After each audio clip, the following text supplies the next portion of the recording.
Hey folks, welcome back to our second part of our play for Once More Into the Void. If you've watched the first video, you'll have seen us set up our crew and play through our first montage scene where we were all training, and all sorts of interesting things came out about our enemy, the relationship to the train, and the intractable nature of the captain. But maybe we've put the captain in the wrong light, and for this second session, using the same safety tools that we set up in session one, which we've just checked back into, the captain gets to choose the next mini game to play. What's it going to be, Captain?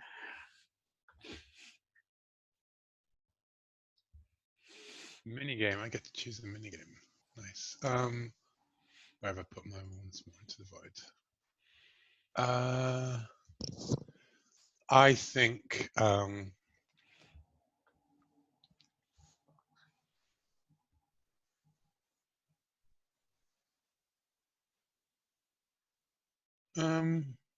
sorry, I'm just having a quick look at which scenes are which. Like, what do they actually mean beyond the this, you know, the name kind of thing. If you're struggling, just like old times, it might be a really interesting one to see, because the captain keeps flashing back to the past. So is that an interesting one? That was the first one that jumped into. Yeah, just like Old Times was the first one that jumped up as a kind of, you know, we're back in the field kind of thing, following our training. So yeah, let's go with Just Like Old Times. You know, let's not overthink it. Choose one of the other players to be your dance partner in this battle against the enemy. I think I'm going to go with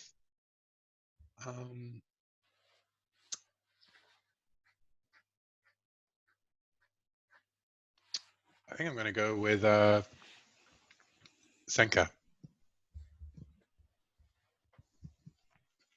Yeah, sure thing.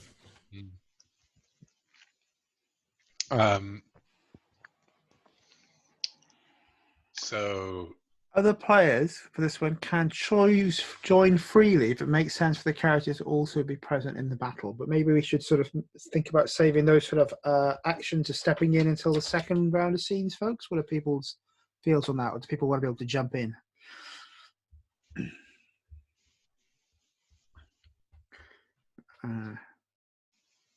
Well, we'll let the captain maybe frame the scene, and then anyone who wants to be in, I'll leave it to you. I would like, I think, so I'm torn it either between it being like, you know, a scene on the bridge of our ship, or like in a space battle, or a scene on a planet with you flying like the dropship and me being on the ground kind of thing. You know what I mean? Like flying air support stuff. Yeah, sure thing. Either of those works for me. I don't have a particular preference, so I'd say, yeah, go with whichever you feel is more interesting. I think. Yeah, I think based on the fact that the scene seems to suggest that we're both able to act like independently and stuff. You know what I mean? Like we're not all we're not both linked to the same. You know, if you crash the ship and we're all on the ship, then we all die, kind of thing. You know, as opposed to if you're in a shuttle and I'm on the ground, there are two different stakes, kind of thing there. So I'll go for their, you know, on a planet. You know, you've shuttle piloted me down. We're in an ambush now, and you've been, you know, you're racing to pick me up, kind of thing. Yeah, sure thing. Should we? I was thinking about this in my run, actually. Like, should we perhaps define our enemy a little bit before we go into scenes involving them, particularly? I like the idea of it being Aegon's species, because my impression so far of Aegon's species is that there are like different philosophies and ways, kind of thing. You know, like groups within it. There was the old the Broken Fane, or whatever it was. Sorry, and then there was the group that wanted to recruit him for it. I imagine maybe there's this third group that's kind of like a rogue Splinter Cell sort of thing. I think I sort of conflicting or different clan schools of thoughts within the people. I think we've established that Aegon's Fane are all but gone. So it might not be them, unless there's a dark reveal to come. Maybe they've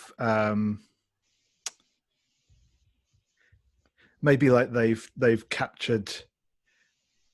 Maybe they've like captured a hostage or something that they're holding, like, you know, someone from the Galactic Senate or whatever that they're trying to use to like push the water starting up again. So the captain sort of got in there to try and you know, get sort of rescue the hostage before like it becomes a big thing or something like that. Maybe for our last mission, you mean, kind of thing, like that. No, I mean like this immediate bit right now. Oh yeah, sure. Yeah, you know what? In fact, perhaps that's what I came here to look at, was a member of the you know, like the intelligent, like an agent or something, and they've been, yeah. So now this is the ambush. Cool. So I think that's enough of a setup for that, right? Yeah, that's how we ended up in this predicament. It was supposed to be discreet, you know, like leave our battleship off in deep space while the dropship takes us down. And so it's just me and you, or whoever, you know, if people want to jump in the second turn, we can establish that you were there, like in another area kind of thing. So cool. The other players conduct the fight. Then take turns leading the... I don't understand this part. Sorry, David, if you want to lead us through it.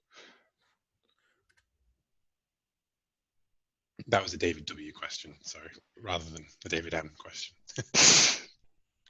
So other players can join freely if it makes sense for characters to be there. I think we've sort of established a tight. Yeah, the others players conduct the fight. They, as in those people not present in the scene, they then take turns leading the crew through a series of 4 turns. On your turn, choose one.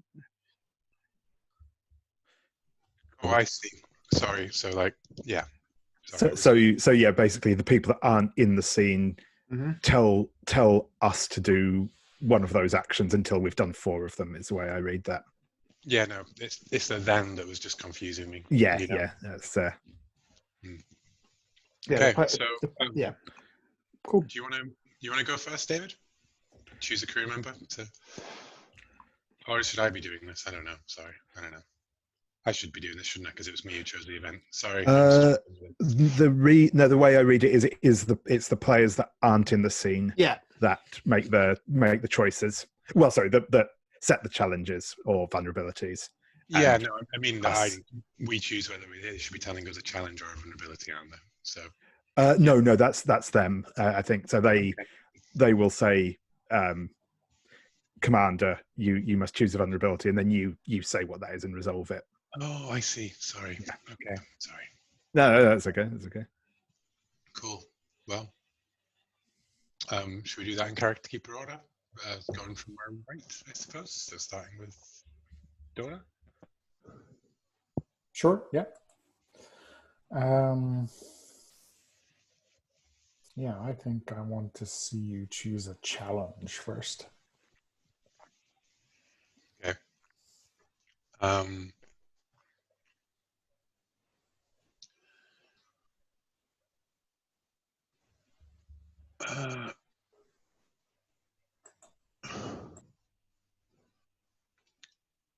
One of us wants to execute a complicated move that served us well in the past, but it's been a long time since we've pulled this off.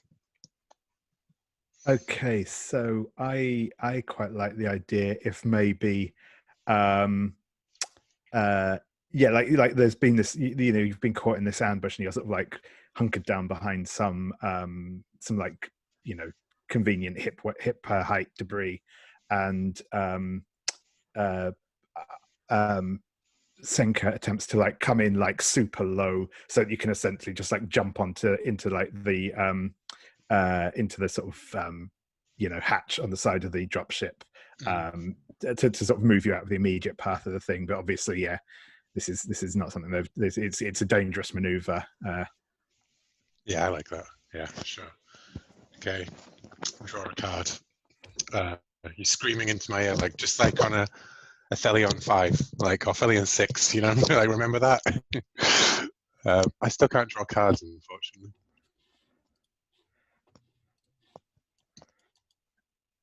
Yeah, same. It doesn't seem to be working for me. I'll try reloading there.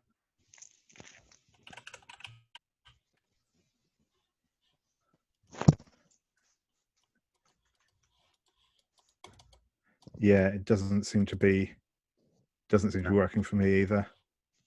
Anyone else able to?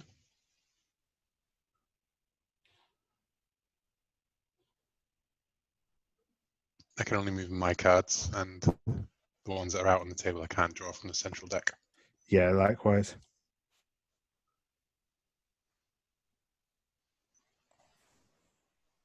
Can we swap over to roll for your party or something? Yeah, I was just muted. So say, yeah, whilst we'll do that. Right, let me set up a roll for your party. And if you haven't done cards for roll for your party before, folks, you just type in the number of cards you want to see, which I think is always going to be 1 for this, and then just hit submit. Okay, so we'll start with the top deck. So we might see a couple of cards reappear, but I don't think that's too much of a problem. Can this be the name of our ship as well? The Woodcock.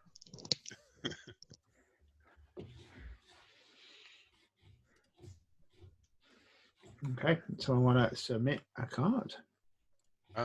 You go for it, David. Sure, thanks. I'm just getting the link.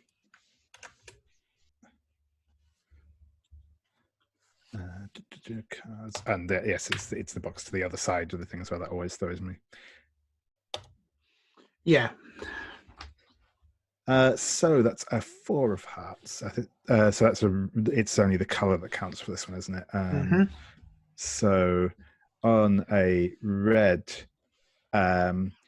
we execute it perfectly, just like before, and one of us takes a token. I think you just have that token. I think certainly, sure thing. I will accept that. Because it shows you're back in the saddle. You know, like those gifts still shine through. Cool, thank you. So yeah, I mean, as described, I think, sort of come in like, raising up a cloud of dust from sort of the repulsors, and you're able to kind of like, jump and grab onto the hatch and get in as we kind of reposition for out of this ambush into a more advantageous attack spot.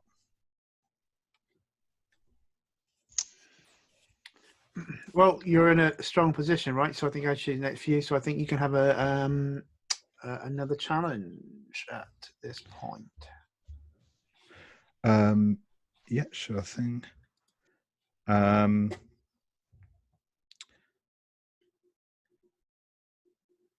I quite like the one of us recognizes an enemy, a traitor who was once one of us.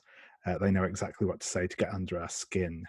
I wonder if maybe one of the ambushers is like I imagine that Aegon had like a small crew of like fellow rebels or whatever you want to call them from his people, and maybe one of those is here amongst the ambushers, hinting at maybe something darker going on in the background. Ooh, another member of the Lost Dancing Fane. Yeah. Sweet. I like that. Cool. They know exactly what to say to get under our skin. What would that be? That would probably be, I think. I imagine they're probably engaging with the commander because you're obviously still in a position where you're sort of visible and able to communicate easily with them. So, but yeah. Yeah, these are warrior monks, right? Like, kind of thing. So I think that as I'm holding on to the outside of the hatch on the airlock, they've lapped onto the wing as well at the same time. When we're there having this confrontation as we screech through the atmosphere. Me fiddling with the airlock controls and him claw mechanically working his way up the hole, despite the G-force towards me. Cool. And I think that the thing they know how to get under our skin is about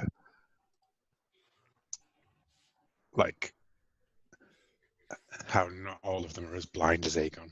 Some of them still keep to the path, kind of thing. And let's see what card. So I will give that a go. It's the right hand one, isn't it? You were saying, like not the left hand box. Mm-hmm. That is a damn. I give away a critical secret, and the traitor gets away. Oh no. Yeah, I give a critical secret, and the traitor gets away. I think.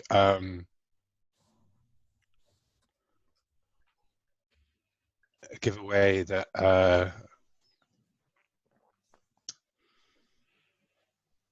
that Aegon is with us, and that like without him, you know, basically like something about Aegon is vital to our mission. You know, like some aspect of his of their kind of mysticism or genetics or whatever, right? Like whatever we define our final mission as, like, you know, perhaps you need to be force sensitive to go there or whatever. You know what I mean? So yeah, I give that. I think as they spit that out, I'm like, you know, Aegon knows what's. Aegon's not so blinded by his factions that he'll get led down this path again. You know, you didn't know yourself. They do. That's why they're with us. And as I blow open the airlock door and reach in and grab a heavy rifle from the inside and like turn to fire it just lets go and drops into the clouds, kind of thing, landing on his on the other ship that suddenly grabs him and pulls off in a different direction.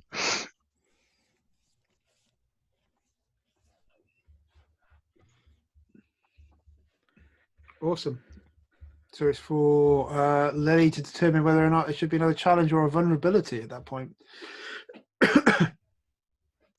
Yeah, I'd say now it's time for a vulnerability.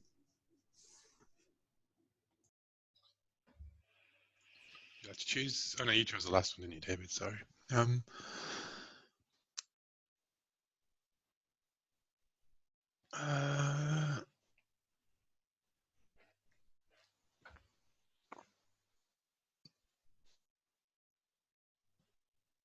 The enemy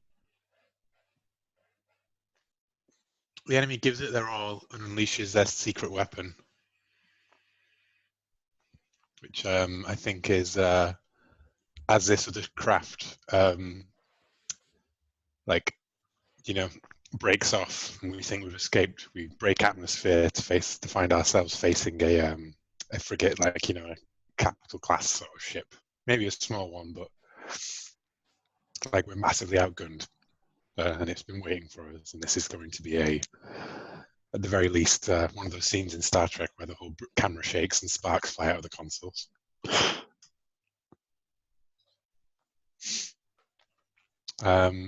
Cool. I think. Are you happy with that, David? Yeah, no, that works for me. So, would you like to draw a card? No, it's different for vulnerabilities. Yeah. Oh, sorry. Yeah. Oh, sorry. Yeah. So, yeah. Oh, I get to choose, right? I just choose straight entirely, right? Okay. Mhm. Sorry, I still thought that was black and red rather than I push you out of the way and take the worst of it. You take a token. I know exactly how to disarm it. What else am I not telling you?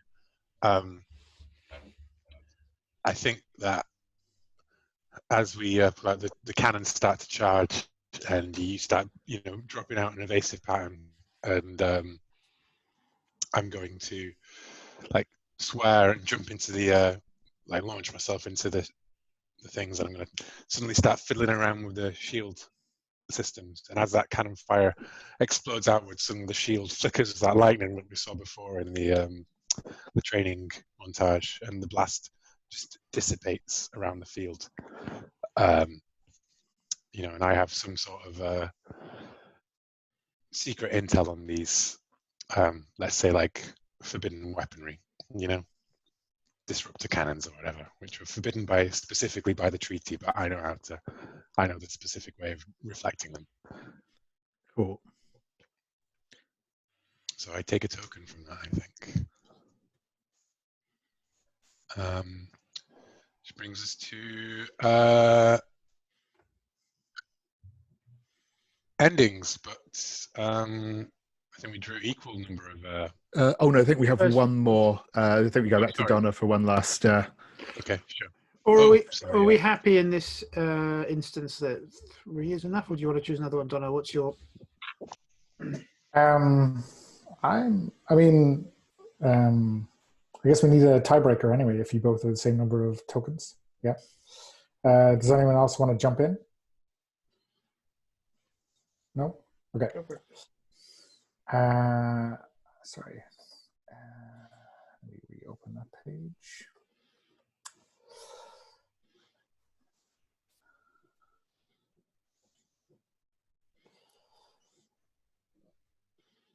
Yeah, I would like another vulnerability, please. Enter in countdown mode. Yeah, sure thing. So I think that I will.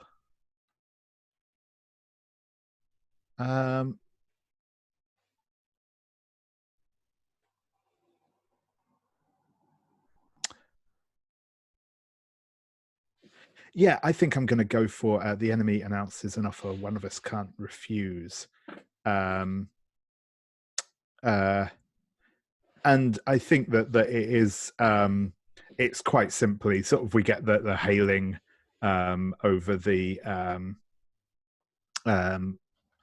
over the comms of like sort of saying that, like, you know, if we stand down and surrender now, they'll let us leave, and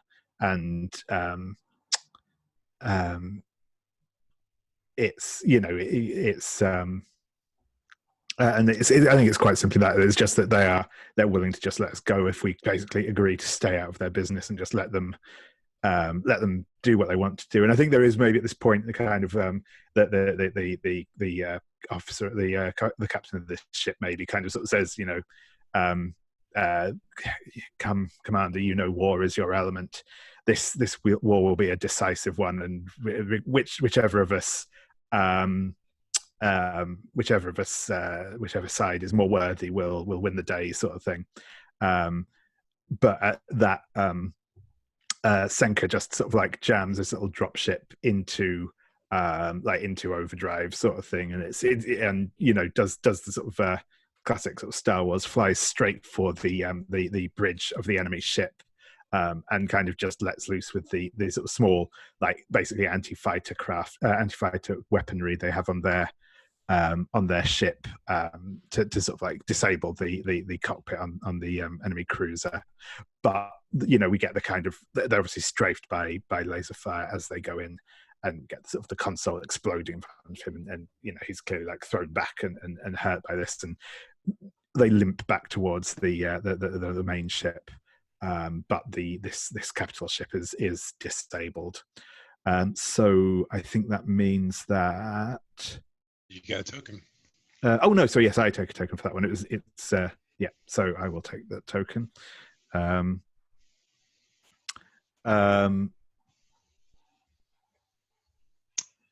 I think yeah, we win, but just barely, because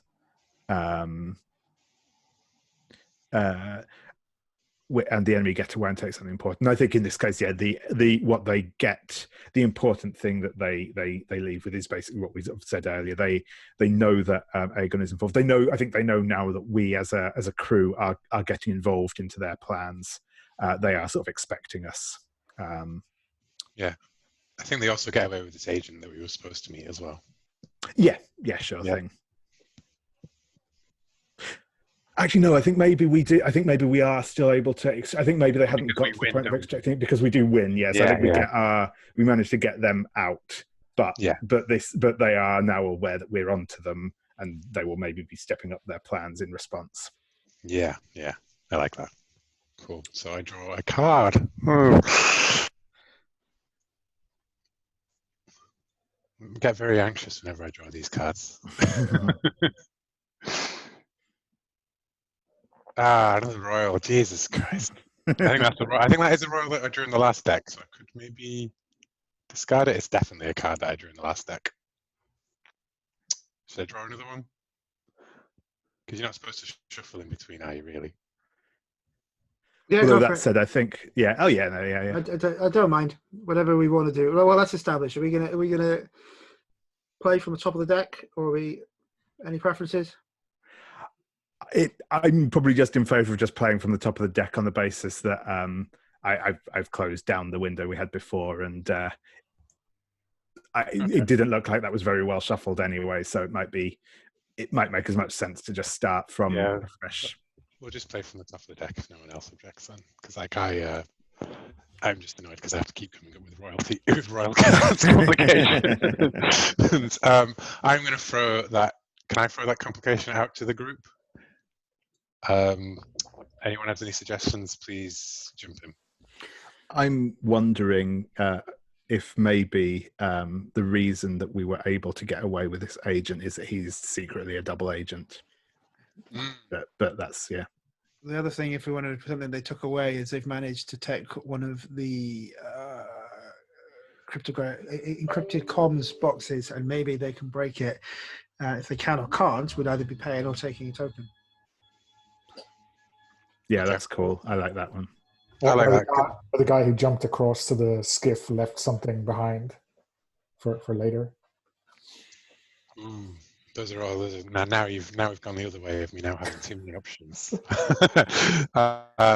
Just ask narrative players to chip in, mate. That's a Yeah, real well, rule. next time I'm just going to direct it to one person. In particular. I think I like the idea of them having broken our comms, and I think that I'm going to deepen that, because what it means, it's not just that they can break our comms, but it means that we can no longer turn towards our faction kind of thing. We're on our own now, like completely, because any attempt that we make at communication is wide open. So David gets to choose how those tokens are split, which is 1. You're muted, David. Sorry. Oops, sorry. Yeah, no, I'm happy for you to take that token. I think that makes sense. Sweet. Cool. High stake game drama now,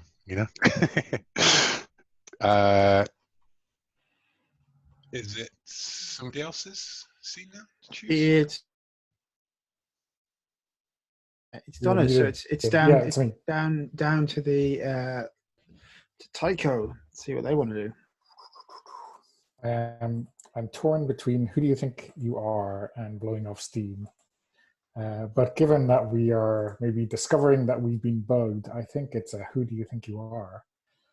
And I think maybe I would like to revisit a dynamic we had in training with Lily. If that makes sense. Sure. So let me read out that.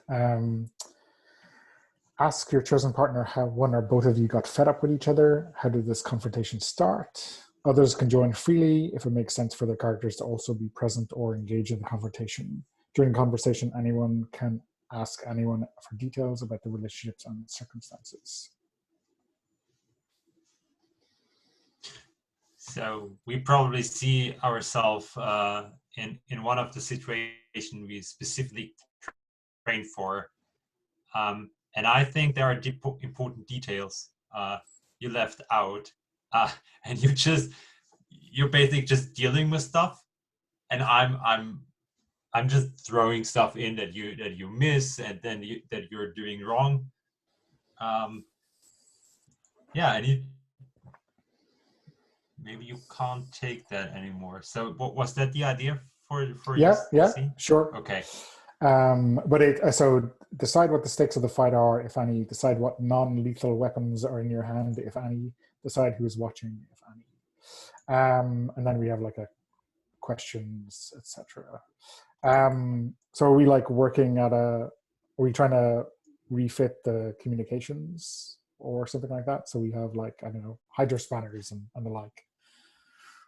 Yeah, but what would be what would be a drawback if we can't fix that? Like, is it like maybe sort of a hierarchy thing within the group that we're trying to establish, or? Yeah, I think like someone said earlier, like Lily is the closest thing we have to, a tech officer. So I don't think maybe Tycho is willing to concede that to you. Oh yeah, Yeah. yeah. That sounds really good. And I think if we're like in the hangar, then other people can pass in and out and like overhear the argument, and I don't know, think of intervening, or maybe better not, up to them. Yeah. Okay. When asking questions, your chosen opponent answers to open the fight. Ask a leading question. The one who has more anger in their heart begins. And anytime after the third leading question, either of you can choose to ask one of the closing questions instead. So I get the feeling that Tycho is angrier in this instance than Lily. Does that make sense to you? Yeah, I just want to lean into the question before. Do you have any tools or anything you can use as a weapon in your hand? Because I imagine the scene that I'm just standing behind you and giving good advice. Yeah. So maybe you've even got a wrench or something. Yeah, or something, not obviously a weapon, except in the hands of a veteran gunnery sergeant, anything can be a weapon. Yeah, that's what I thought. Yeah. Okay. Cool. Yeah, cool. So I think I will ask a leading question first.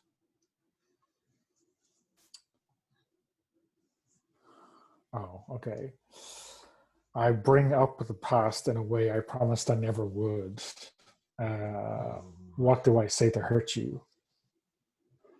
Well, I'm the tech kind of person, and I don't know my stuff around all the tech we have on board. But I'm, as we saw earlier, I'm sort of useless in one-on-one combat. And we had the situation where I surely would have died if you wouldn't have come saving me, and I'm just not willing to admit it. And we kind of had this silent agreement that you wouldn't Okay. Bring that up again. Like, I think you say something about it's the light blue wire, not the dark blue wire, and I like turn around with this screwdriver in my hand and say, "Don't make me regret coming back for you on Scar 2."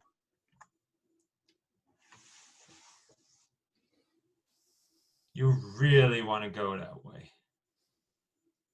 Don't you dare try. Don't you dare try talk another word. We're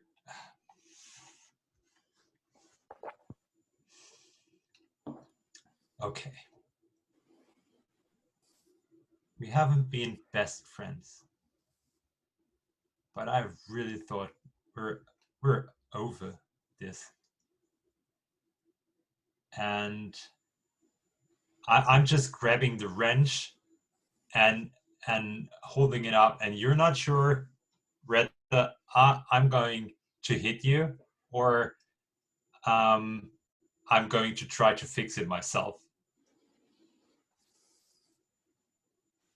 So I think I'm surprised, right, when you just like take that tool out of my hand, but I grab something else that's not quite good enough, and I just turn my back on you. And I think I'm mumbling under my breath that, like, with my leg, I shouldn't be down here. It should be you.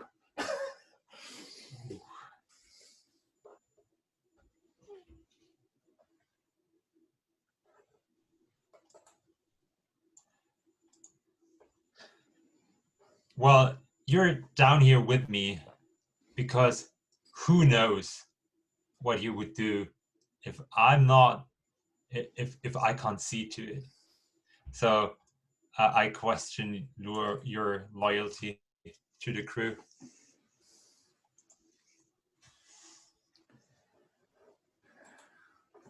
So Tycho freezes and turns around and, like, you know, pats down her overalls.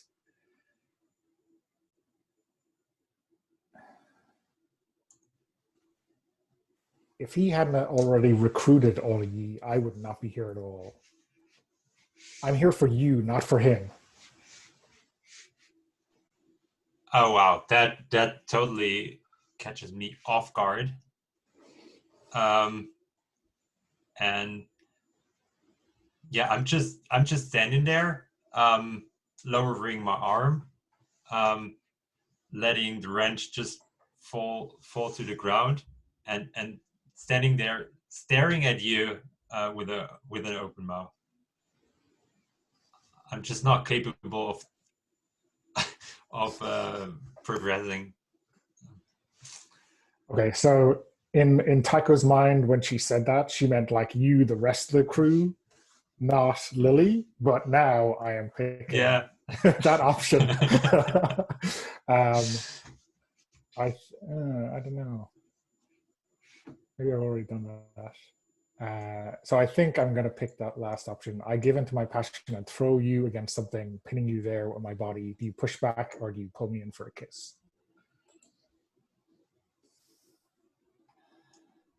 That's a tough one. I just started something with Sanka, so. But well, that you caught me off guard. Yeah, I think I'm going for the kiss. Yeah, sure. Well, it's desperate. Might be the last kiss I've ever I'll ever get. So yeah, sure. Was that a thing for old women as well? Right.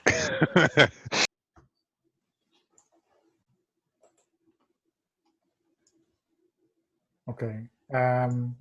So that's 3 leading questions. So now it's your one, and you can close or continue to lead if you want.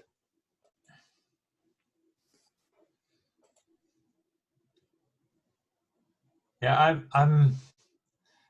it feels like we're over this situation because there's a whole new dynamic, at least for Lily. Everything is just thrown around, and she needs time to reorganize. So I think she's not going any further. So and that I think that's the first closing question. I confess that my feelings for you distracted me from the truth. How?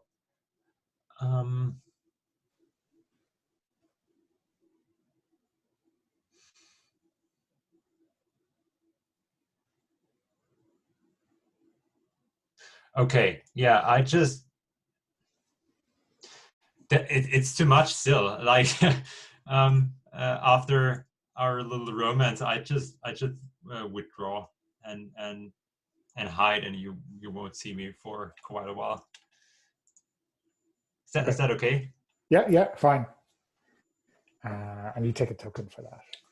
Yeah. So you draw the card. Then for the loyalty draw. Oh, sorry. Wait a minute. Is there anything else? No. Yeah. So if you're withdrawing, you get to draw a card.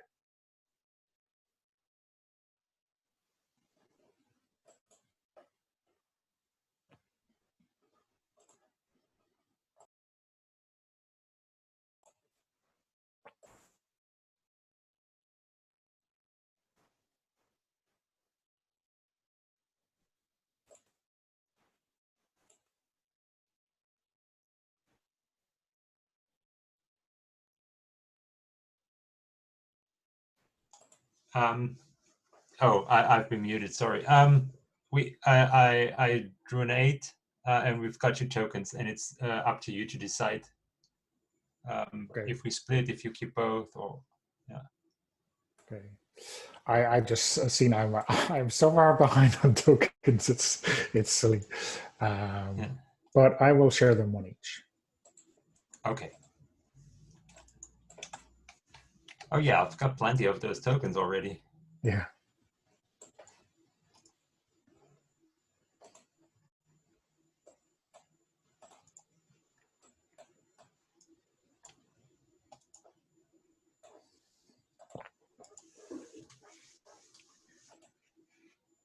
Okay, I think that's it. Yeah. Nice.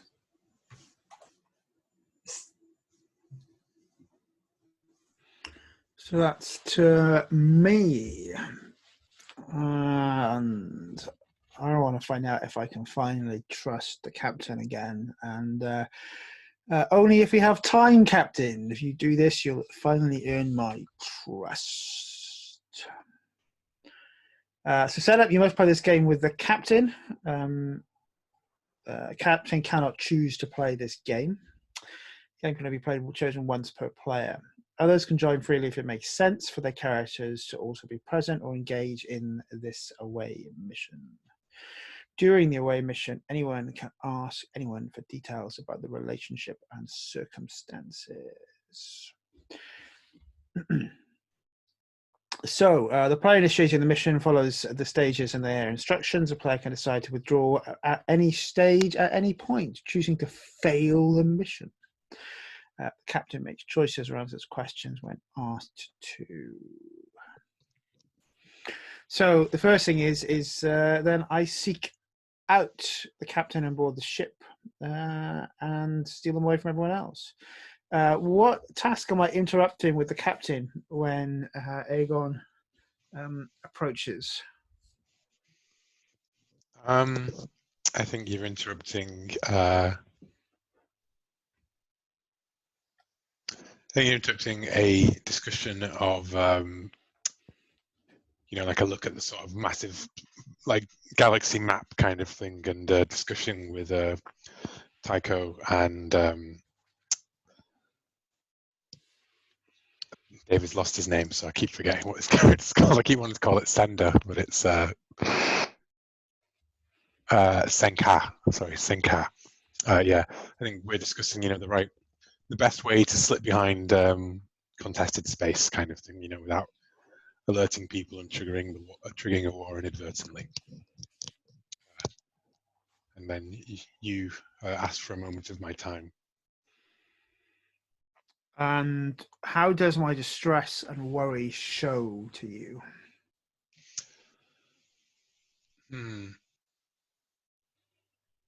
So you always wear the mask, right? We don't see your face. I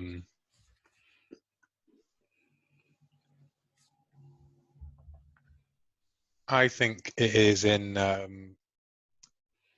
the lack of grace with which you approach, you know? Like we've established that you're very, like, you know, always move like a dancer. And now you're kind of like, you know, for you, like stumbling, like stilted and jerky. Okay. So I draw a card and describe the type of mission we need to go on. Where did that go? I don't know what. I'm just going to put things into a discard pile. I'll try that again.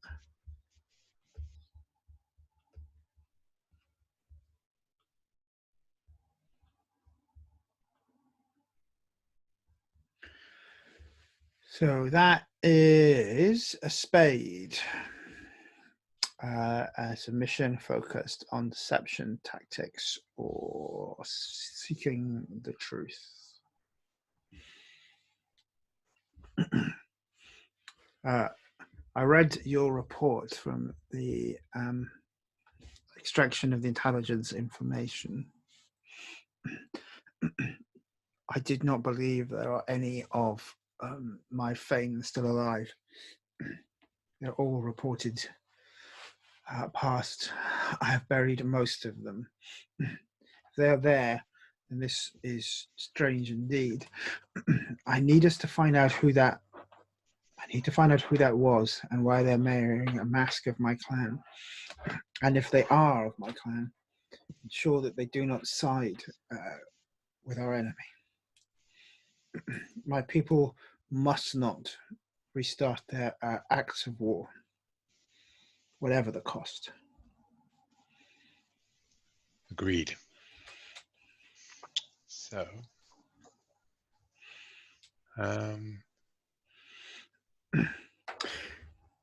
Captain makes choices. There's no question there. No, there's no question there. Then we move on to stage preparations. So we're preparing for the mission and getting ready to go. I'm distracted. I choose you. Answer. Is anyone else looking to be involved as we go on to the away team mission from this point? Because we are probably piling behind.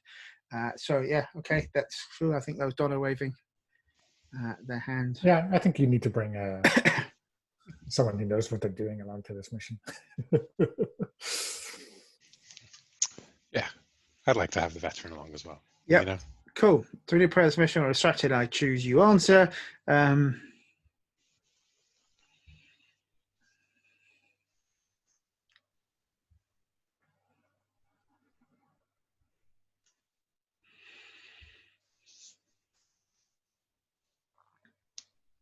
So it's preparing to go behind enemy lines and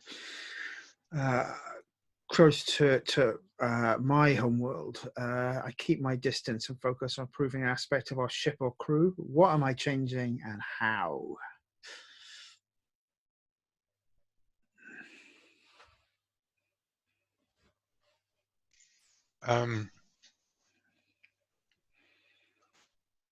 I think that you are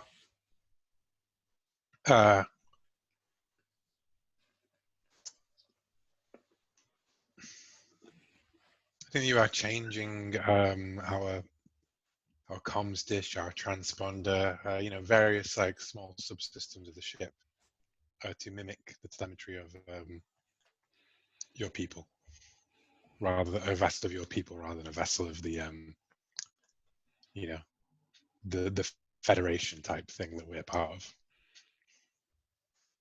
We'll just call it the Federation. If we have, I guess we should probably name things. But yeah, the Federation. That's fine. Okay. Yeah, the Alliance. The Alliance. You know, that's generic and Federation is specific in my head. Yeah. Yeah, the Alliance's ships. Yeah, you know, obviously to help us with the rest of our mission, and particularly this away mission. So this is one of Aegon's last secrets, showing you how that the ship could sneak behind enemy lines. It is not a small secret to reveal, because if he was betrayed by anyone on board the ship, it means his entire people could be assumed. Oh yeah, it might give us enough of an advantage to outright win the war if it came anyways. But, so the captain and Aegon are going to leave the ship. Whoever wants to come along can do so as they wish. I think we've established that that Tycho is coming. So that's into the first question. Who else is coming along? If anyone, I think that's just Tycho. What weapons or equipment do we bring, if any? I would imagine a standard loadout. I don't think we're using anything.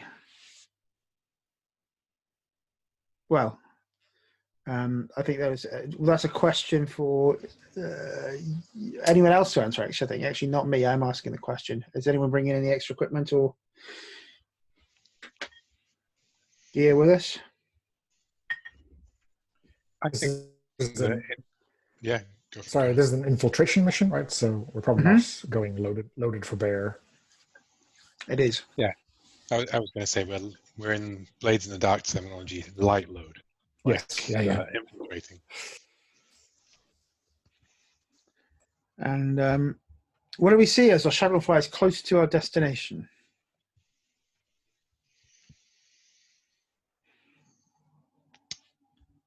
A floating temple,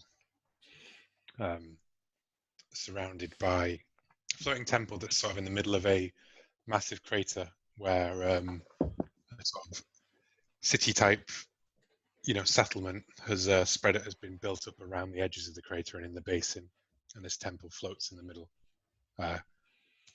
connected by towering scaffolding and things to the ground, but suspended in midair in some sort of sci-fi repulsor lift, like my technology of the ancient style thing.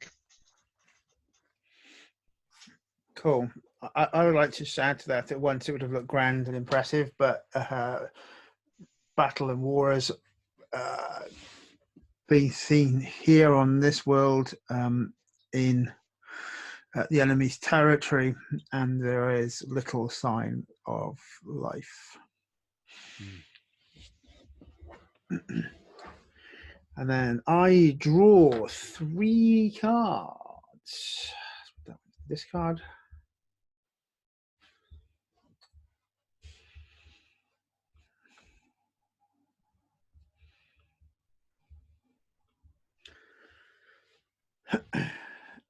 And the captain and I take turns describing how the mission goes based on cards drawn. Anyone on the crew, even if they're not physically present, may spend 1 token to discard a card and draw another. So I've chosen 2 diamonds and a heart. So I quite like. I'm going to spend a token to get to change one of those. I think because I love engaging in these things. So yeah, I'm going to. which would you like to discard? I'm going to get rid of that 8 of diamonds and draw a new card. Okay.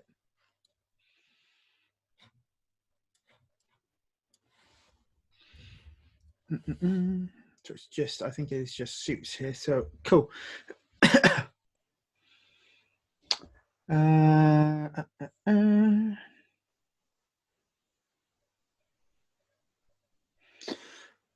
So I think it doesn't particularly say who goes in what order. So I start.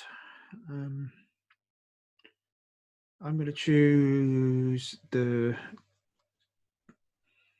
I'm going to choose the.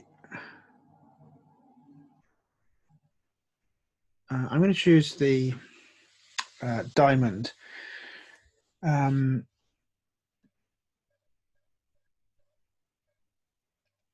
I'll read that through again on the crew.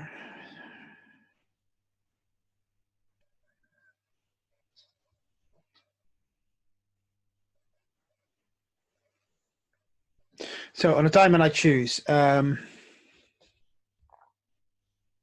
think presumably we asked this prompt of each other.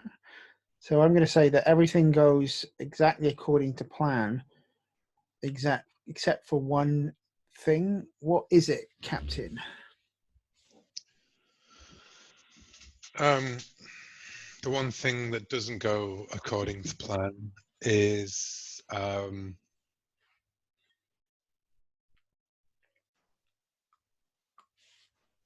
we are seen by agents of the enemy here in what is supposedly a neutral ground. I think this place is, yeah. Why are they here? This is nothing but a tombstone. My people were ended for what we did by siding with you. There are almost none of us left. Who is here? Is this part of the neutral zone from the war-ending treaty? Is that what you meant? We shouldn't be here? I think that for Aegon's people, this is like, which we've established, like, are in different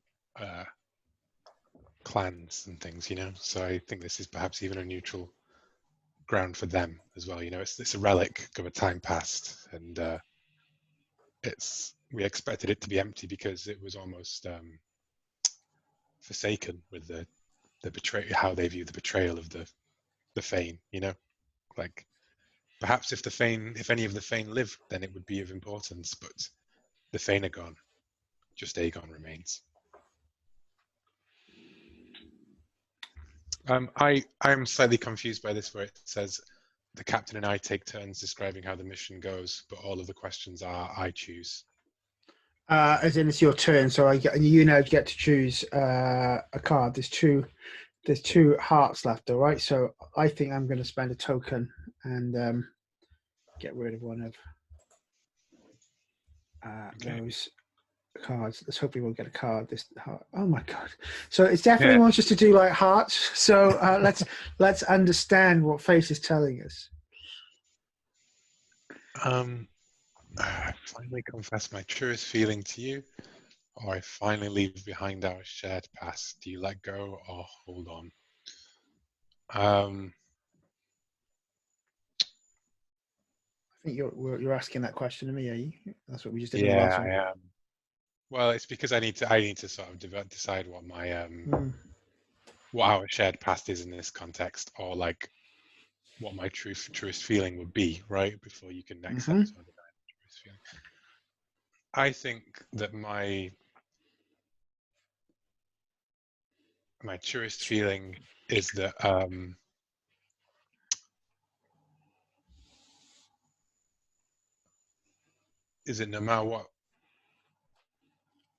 no matter how all the stories have shaken out and all of the battles went and all of this thing, it was never about us. It was always about the people that we saved. And my truest feeling is that our sacrifices were never for us, it was for them. And that includes the people we had to sacrifice along the way. So that we should be, kind of like, what's the way to say it? Like, my truest feeling is that it was all necessary, and but regret, but the deep, we'll never get away from the regret kind of thing. Like, I'm sorry, but I was right. You know what I mean? Does that make sense? Like, it that's does. The feeling. And Aegon, I think, looks down at the graveyard of his world and looks to you and says, "What exactly did you lose?"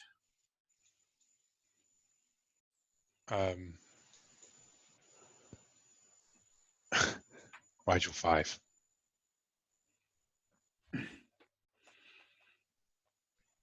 And then I list off, Catherine, Officer Jax, Simba, like all the people who died along the way, and the people we never. I think I named the planets that we didn't go to, as well, like the ones that.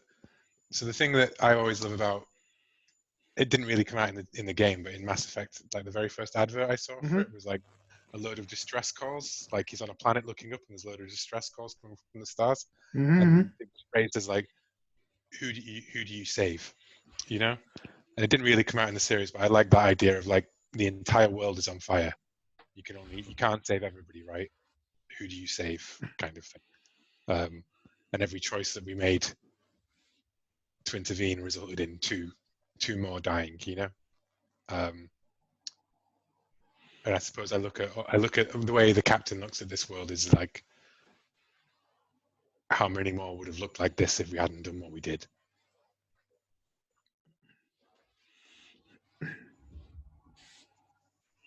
And I'm sorry that the Thane had to take this.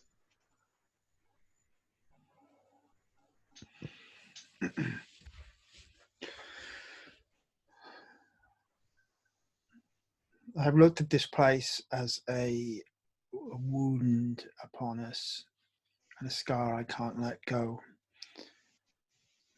But we made our choices, and perhaps you're right, it is better not to regret them and to ensure that whatever suffering came to my people, the rest of my kind did not bring it to the galaxy. So I think he lets go of his anger. Was that your truest feelings? Did you say you were going for? Was that the one you did? Yeah, it was. Although I realised that as I was talking about it, I did end up being our shared past anyway. Well, maybe we got two hearts, right? So I think they do sort of. I denied them and then accept them and make the choice to move on before I think we are then interrupted by those who are left of my my people. And what we're trying to do here is steal something I think of great significance that would allow us to allow us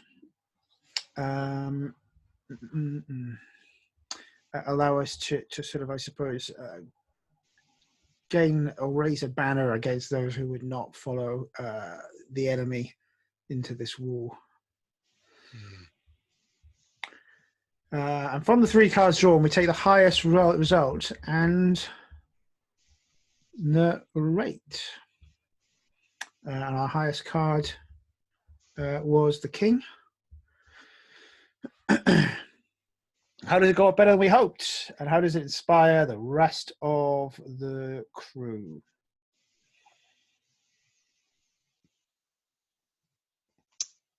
So I was thinking maybe what we retrieve is, and this may be too hokey for you, but like a symbolic sword. There's like some kind, or a weapon of some kind that was buried here as like, that was like left here as like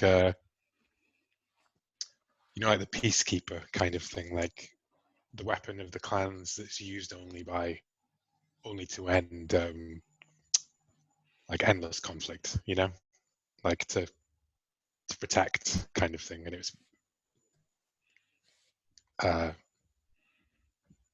it goes off better than we have hoped because the way we're spotted by the enemy,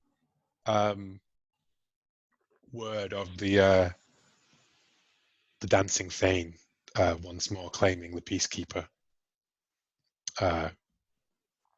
word spreads throughout the enemy's faction and perhaps turns some of them away from the cause, kind of stuff, Yeah, I like that. It's the weapon that I would have drawn and taken when we went into war the first time, and I laid it down at the end of the war, claiming I would never draw it again. And I've reclaimed my weapon and my fire. Nice. How does it inspire the rest of the crew? What does Tycho make of this? I think because we dragged him. I think also maybe we don't have to kill anyone, right?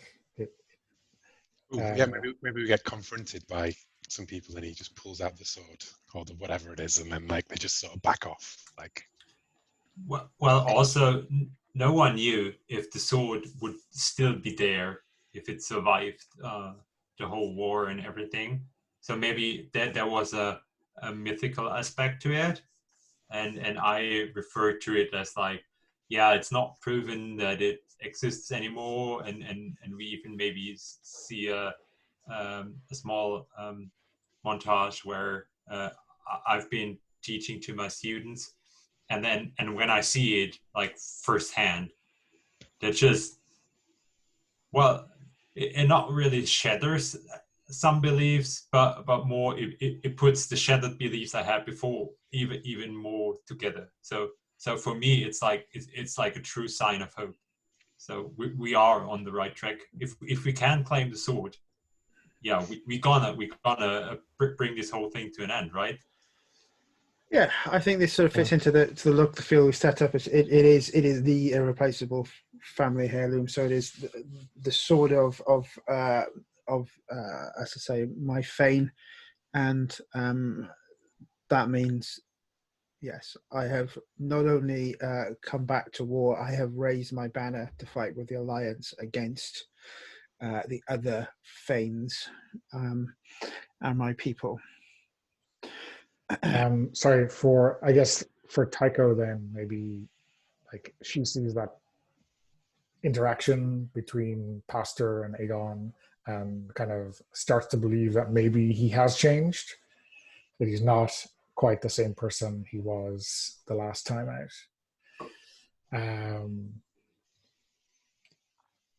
And if Aegon is kind of enthusiastic about following him now, she might follow suit.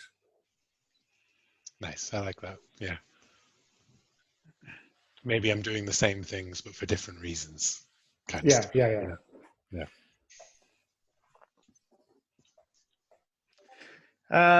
Stage 4. It's just you and me now, Captain. I choose, you answer. Actually, though, did we hear anything? We didn't hear anything, David. Then, sorry. What is? Oh, yeah, Senka? sure thing. So, yeah, I think maybe what we get from Senka, I think maybe we see like we see just like a few a moment of like Aegon going through some sort of Carter type thing with the sword in like one of the training rooms, but then we kind of like pan back a bit to see that kind of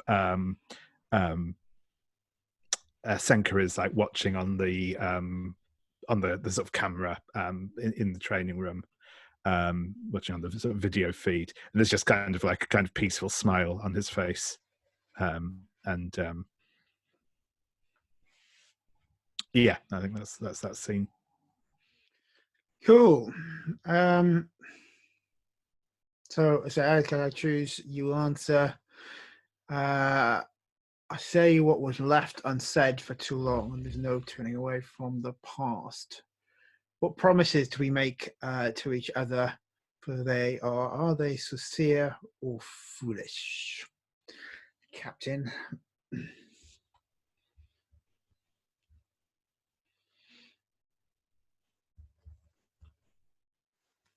You're muted, Phil. Sorry, my mute discipline has gone right off since playing with people non-gauntlet who don't mute at all during the entire game. I'm sorry. Right. What was left unsaid for too long is no turning away from what promises do we make to each other. I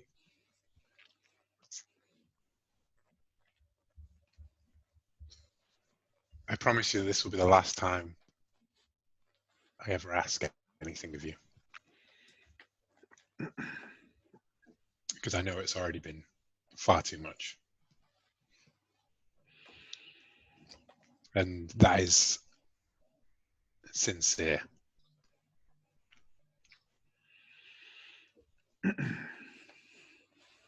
And I think he responds with it. I believe that you have grown, and you realize in our hubris of youth that though we saved many, we could have saved more. And while that is our mission, I will follow you. We could have always saved more, Aegon. What do you think's been haunting me every day? Awesome. So the conclusion of this is the captain and the player draw 2 cards each towards tokens. So shall I go first? Mm-hmm.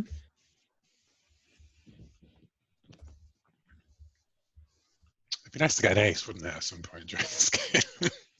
It would be. Then we come up the deck to us. So I've got a 9 and a 7. So all in all, I take 5 tokens. From my point to conclude this, I'm definitely giving 1 to Tycho because of the crew. Tycho came. I'm giving 1 to the captain, who I think he now sees and understands in a different light. I'm taking the other 3 myself because my tokens are way low.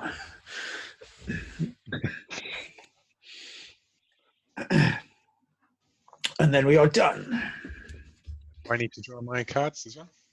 Yeah, well, you draw your cards, and then I get like a different outfit or something if we're playing this in the game now, right? That's the only way we know that Yes. Change my cloak from red to white. I am now Gandalf the White. I get a 10 and a 2, so I take 4 tokens. And I am going to give another one to you. So you're on 7 now. Going to give another one to Tycho for. I feel like this was kind of like, while the pilot looked after the ship and the sort of the rookie kind of like continued with the work kind of thing. Not good in the field. Like the pilot was there for our backup in space. The rookie was not good for the field. But this was sort of like the old war dogs, like the people who've been through the shit and like could be trusted to sort of keep it safe down there. So I've given the veteran one, and I'm going to be really selfish. I'm going to keep the other remaining 2 for myself.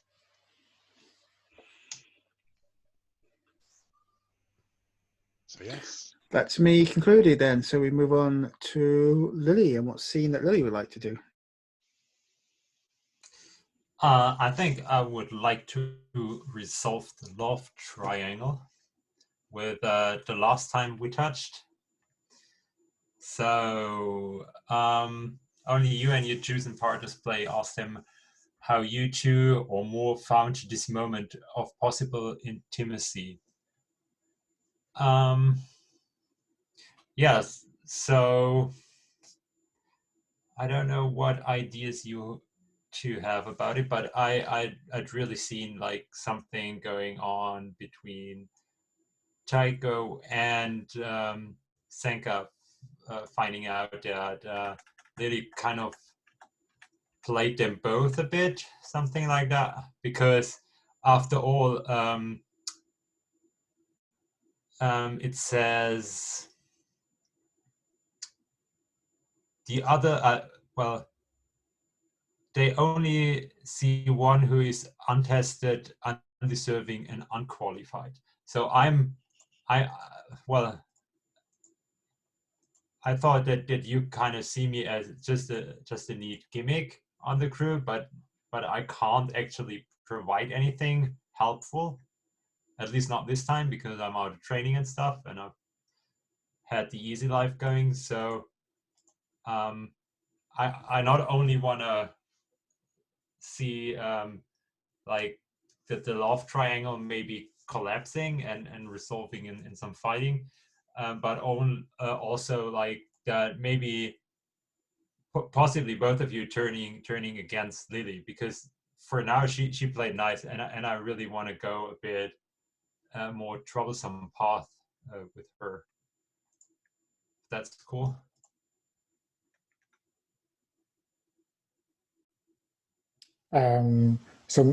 So would it be an idea to have this happen like almost simultaneously with Aegon and the captain doing their post-mission debriefing, and then maybe Tycho and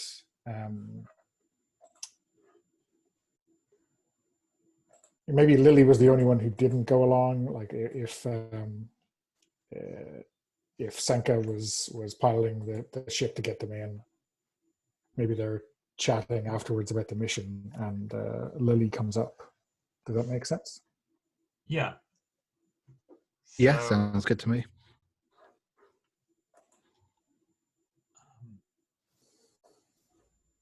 So the thing is, Lily stands in front of you, and she has no idea to whom she should speak first. And you two clearly got the feeling that something is up here. And now it's also decide together whether your feelings for each other must be kept secret, and if so, what might happen if you're discovered. Yeah, well, my perspective would be like it becomes obvious at some point during this scene. That kind of seems the most interesting way to go.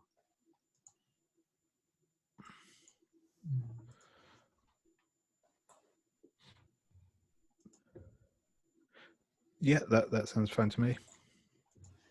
So as we stand there silently and real awkwardly, does any one of you two make an advance?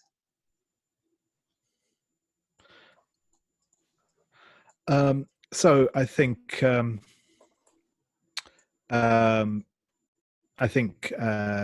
Senka is going to kind of look up, and I think he's maybe I think they're like sat in the the sort of lounge area maybe, and I think he's maybe just poured. I think he's maybe just poured Tycho a drink, and like has a just has like a bottle of water sat in front of him, and I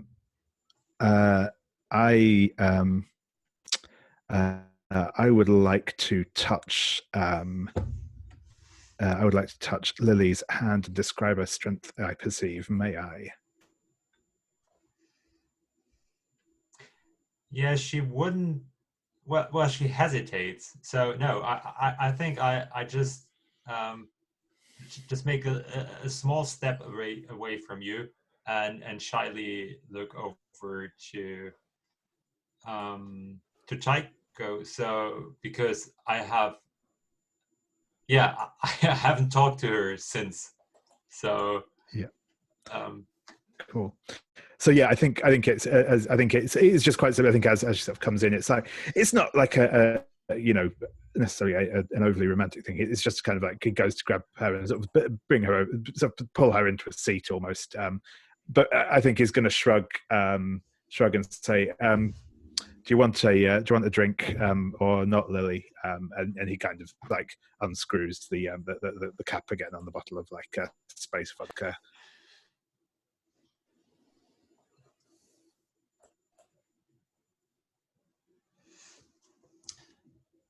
So this makes Lily quite uncomfortable, I think.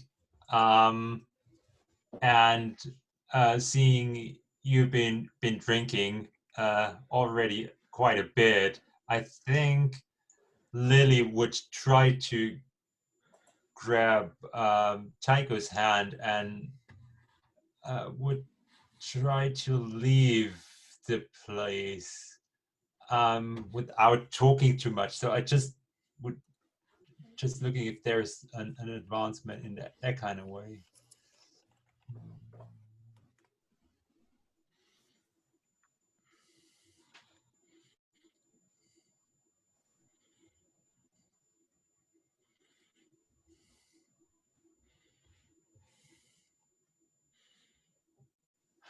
Okay. Yeah, I think I want to touch Tycho's ear and whisper a promise I shouldn't make. And that is,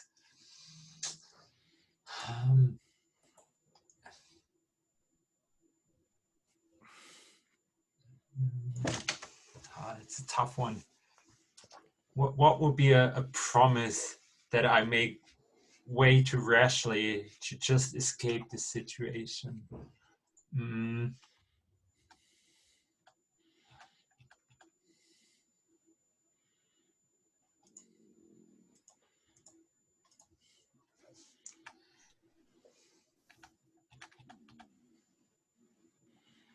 Yeah, this would be something like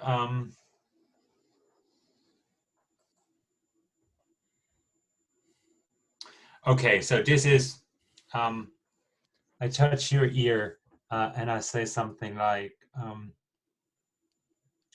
oh, let's get out of here, and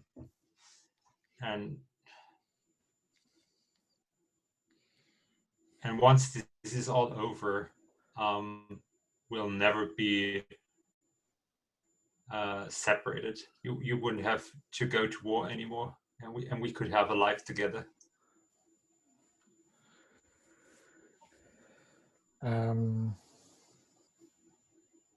Okay, and I think in return,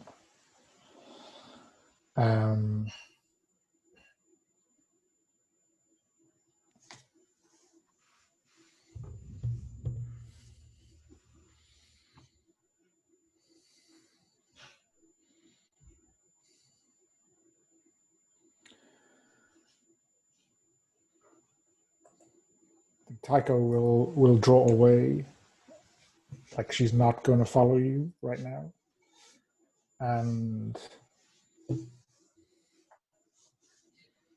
I'm sorry I said that I should have left you behind on Scar 2. I don't know why I would say that. Oh, wow. That again.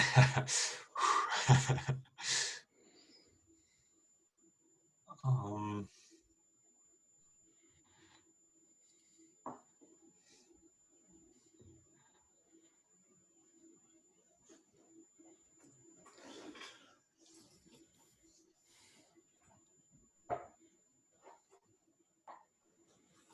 okay, so this is Yeah, so sorry, that is that's from my response. That is you may, but painful only truth. for a moment. Let's talk about the past first, or maybe Oh, okay. bear my secret pain or shame to you.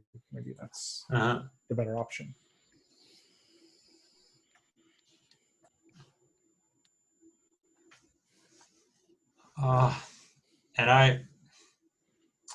And that's just too painful for Lily to talk about right now. It seems, because that was such a vulnerable situation, and so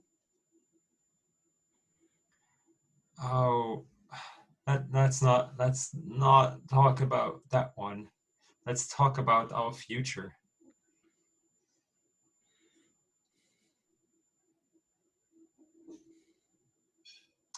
So I'm interested now that that Senka clearly sees that there's something going on between Tycho and Lily. Does that bother Senka at all, or? I think certainly not visibly. I think he'll just kind of I think he'll just sort of look between the two of you and say, do you two want some privacy? I'm sure I can go and find something to calibrate.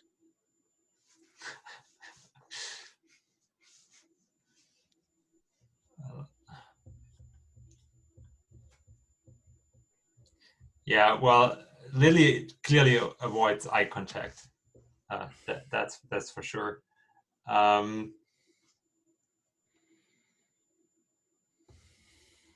So I'm just not sure if, because that doesn't seem to be something that would be resolved really, and I don't really see a clear end here. Maybe in that situation, Lily's quite uncertain about what to do, and she just makes another advance towards Tycho. And yeah, I use I want to touch your lips and tell you how much I want you. And so I'm like, oh yeah, let's get out of here. I don't want to talk. I want you right now.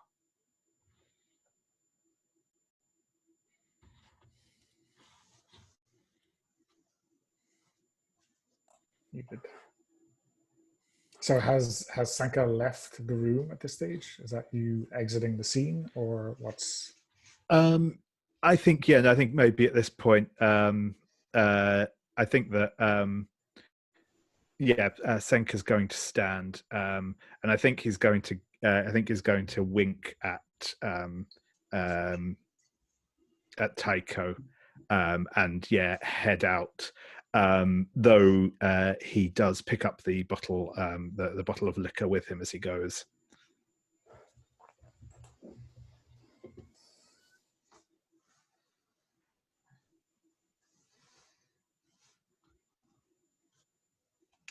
So I think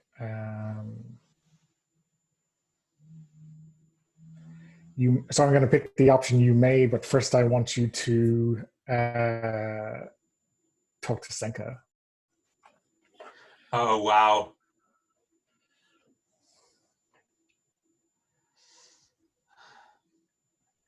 Okay, this is getting into dangerous territory. So please stop me if that goes too far, because I'm.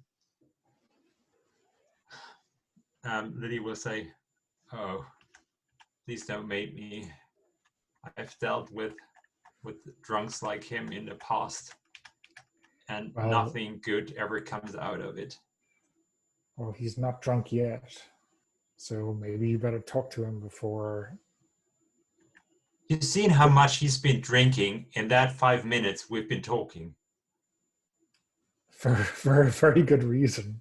Oh, yeah, he specifically wasn't drinking in that scene. He Okay. had water, yeah. Okay. He'd poured Tycho like a glass and then not be drinking until the end. So yeah, I think you better like just clear the air with him and then come back here.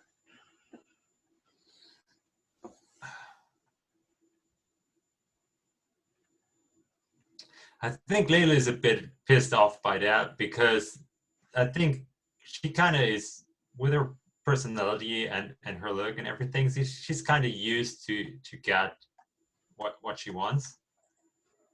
So I'm not sure. I think we leave it open if she'll come back to you later and explore that in another scene. But she's clearly not going to talk to Senka right away because I think we saw a bit of her dark past and the fear that comes with it. Okay. So I guess that's the scene if we are all splitting up like that. Yeah. So everyone draws a card.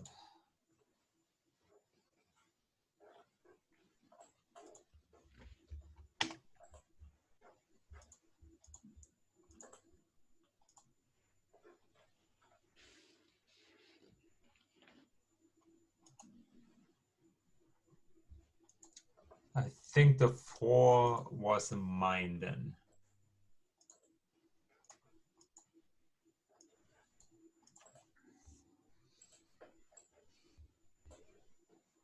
Have the both of you drawn now?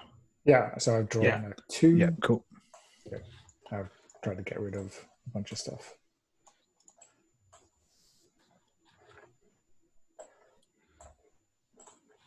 And that's a 4 for me. So I'm going to take 1 token and I'm just going to keep that for myself, I think. Yeah, I have the same thoughts. Yeah. Would anyone object if I tidied up all of the roll 20 so we can clear Yeah, these you can things? just you can just clear the room, I think. I just wasn't sure if that would put it back in the deck though, and then we'd end up No, I think you have to press a button to shuffle the deck back in. Yeah, there's a reshuffle discards. Discard. So if you sorry, Still actually clear. maybe not clear. If you select everything and delete selected, that is the surer way of doing it. do that so we can see. Cool. I could just do with taking a quick break before moving on to the next game, if that's okay. Yeah, we're an hour and a half, so I guess that makes sense. Yeah, that's round 2 after that, isn't it? So we'll I think it's a sensible plan to take a break. Okay. Cool.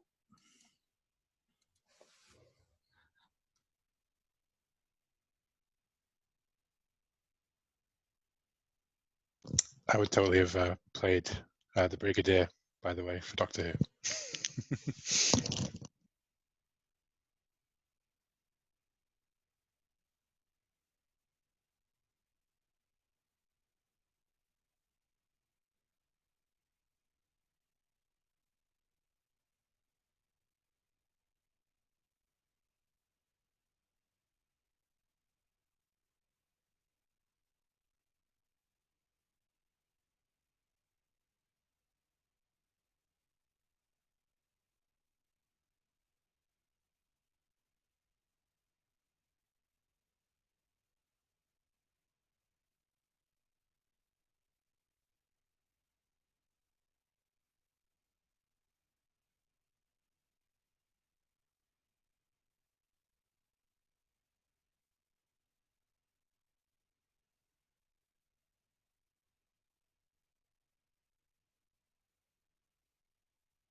It's page 44, 38. 45. Yeah, cool. Well, I think 38, 39. No, sorry, right? that's now I'm on the Yeah, wrong page. 38, Sorry. 39. Yeah. 38, 39. Cool. Yeah, I'm there we on go. the other blue one.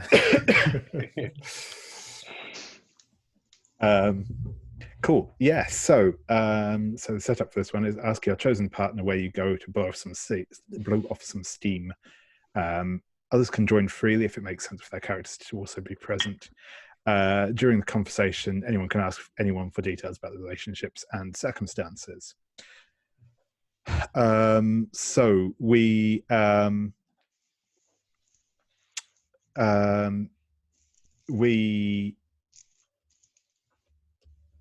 so I think that the person I specifically wanted to do this scene with was Aegon, but I am happy for up to everyone else to be involved if that's the case. I think I'm actually going to go for this being in a seedy club that's the best entertainment in the sector, and I think we've kind of this is like, you know, we've kind of been laying low somewhere, you know, in like space mafia space, and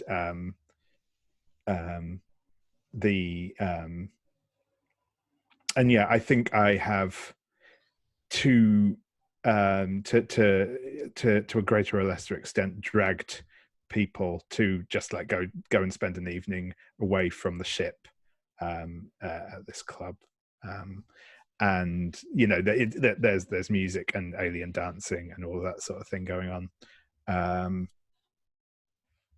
So we conduct the conversation, we take turns. The character who's most uncomfortable in the setting takes the first turn. On your turn, you can basically choose one or more people to be interacting with, and then either ask an awkward question, reveal something personal, or just generally chat, or get caught up in something happening in the setting, or leave the conversation. When everyone has either got caught up in something or left the conversation, then the game ends. It's a fairly straightforward one, this. So yeah, I guess I'll ask who wants to be in this scene, and of those who are here, who feels the most uncomfortable. I'm going to straight up say it's probably not going to be Senka, but it's Aegon definitely feels uncomfortable, right? Hanging out in a seedy entertainment bar is not the vibe of a warrior monk. I would have nominated Aegon as well. Can I make a suggestion, perhaps, for like for speed? You know, like if we want to try and finish, should we do like you know, call and response, like choose a person to answer a question, kind of thing, rather than open it up to the table? Does that make sense? Yeah. I mean, yeah. That's what the structure of it is. Oh, okay. Sorry. Yeah. Just because I'm not sure how this one works with us all being involved, kind of thing. You know. Yeah, no, that's fine. You basically, it says you choose one it's one or more people, but yeah, it's a specific choice, and then Sorry, you do one. In the interest of saving time, I have just wasted time, so I apologize, everyone. No worries.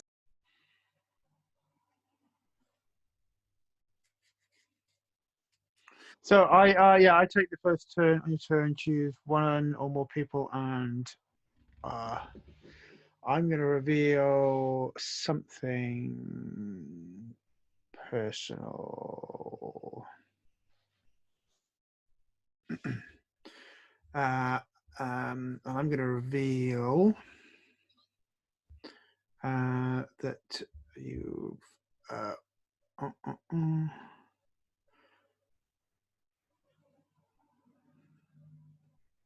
yeah, I'm going to really earn my trust.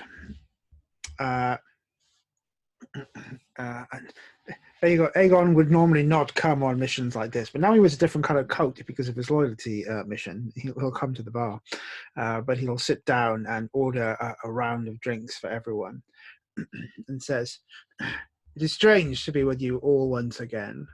I thought we would be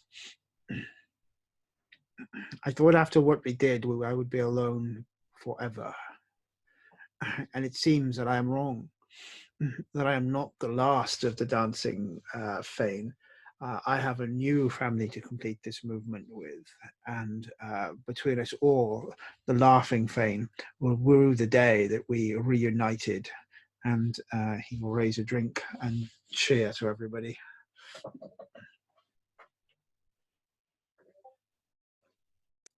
Awesome. Yeah, and I think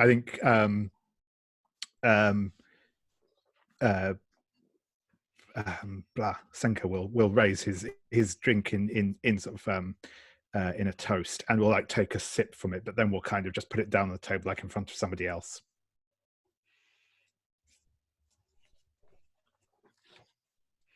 So we're moving character keeper order from there to keep it simple. So does that makes sense. Is Lily here, and what do they do? Well, Lily likes to party, at least occasionally, and given all what happened, and given that the captain is there, she's willing to be here.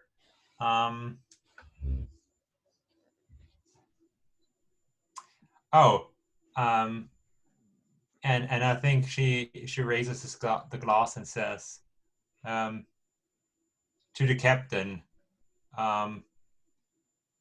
if it is not for him, we all would have been dead for years by now, and I think we all owe him everything. Especially me, since I would still be working in a shitty bar. I'd still be dating horrible people, horrible, boring people.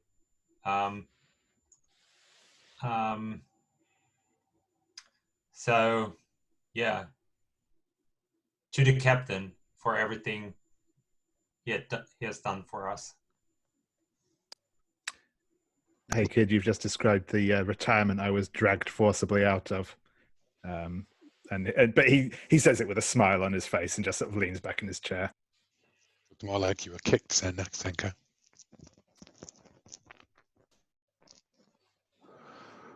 I think the captain will have a pained, slightly pained and reluctant smile as he raises his glass into that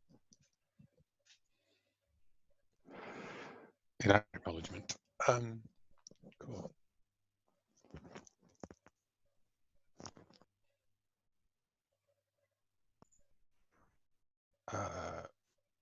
I'll tell you next. And I think this will kind of flash to another point in the evening.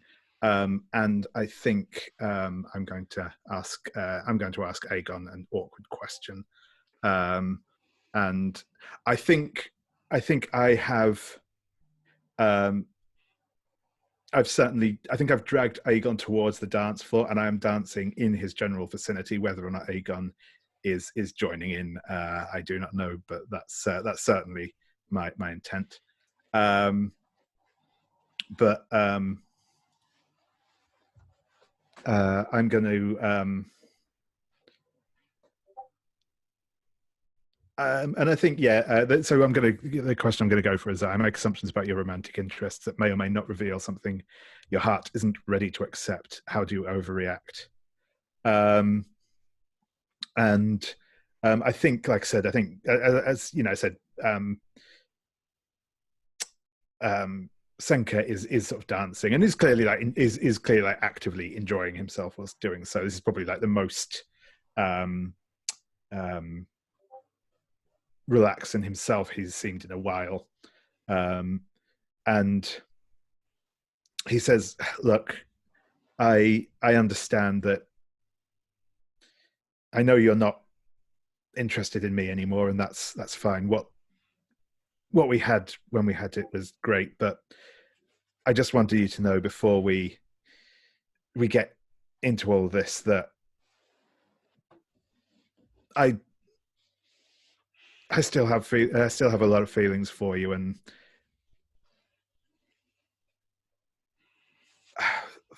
for all that we've been through, I wouldn't think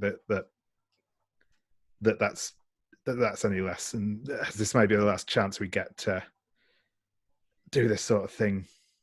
Well, I just want you to know I don't blame you or anything. What have I done that I should be blamed for? I don't understand. Why are these people gyrating so uncontrollably?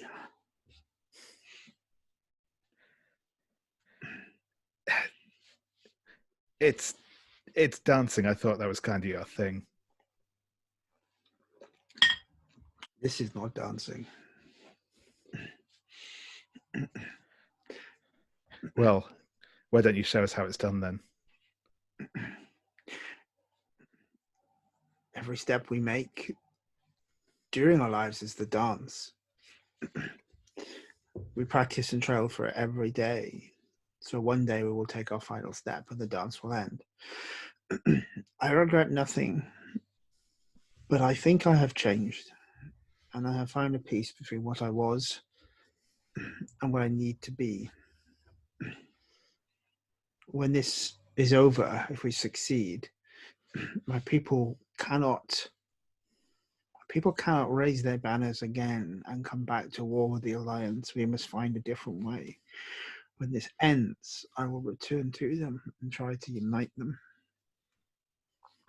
That will mean I will need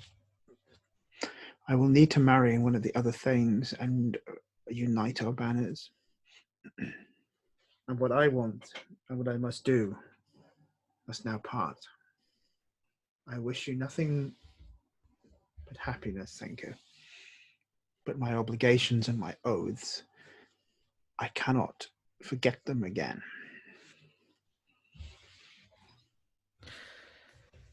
I can't say I'm not disappointed, but I understand.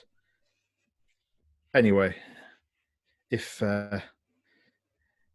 I'll leave you to enjoy the rest of your night. I'm going to go and practice for dying, and he like dances off further into the crowd.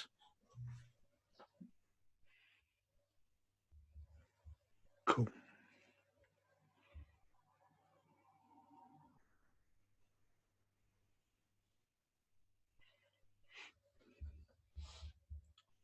Does anyone else anything to that, Captain? Or so this is, yeah, I think I would like to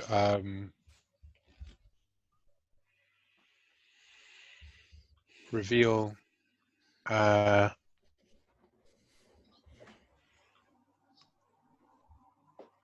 something personal. I think that I tell you about how I signed up like for the service back in the day when, it was small conflicts before the outbreak of like a full-on, full-scale war that destroyed this area of space and all those things. And I tell you about how the decision to either evacuate a orbital space station or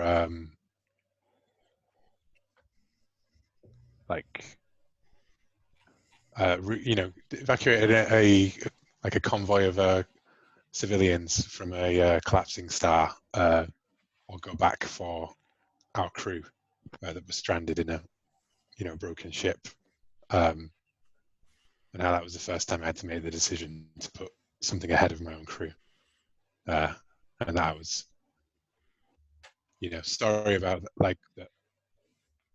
Even before even before we served together, this has always been the price that we've had to pay. And hopefully, like this whole thing is to try and make those decisions easier.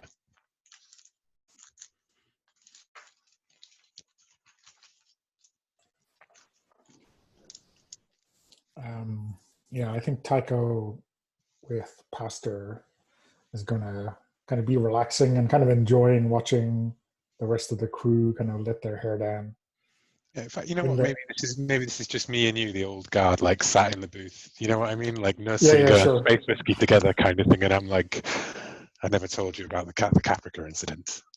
You know, you must have heard about it. I was the commanding officer that day. Only what they published in the manual.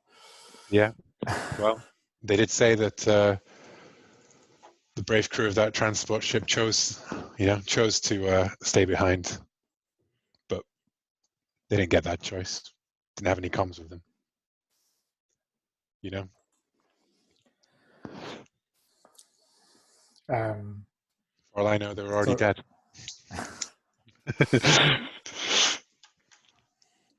So I think if they're of an age, then Tycho will kind of say, the reason I signed up was your Admiral Pastor. Was that your aunt or your mother or someone? Anyway, Yeah. she was I don't know. She did some victory tour after the last war, and that's when I was 11 when I said I was going to join the Navy. How stupid is that? Yeah, I mean, I waited another 8 years, you know. So That's why you go in an officer level, and I'm just a grunt. well, if I don't make it back, you make sure they do. That's my job. Clink.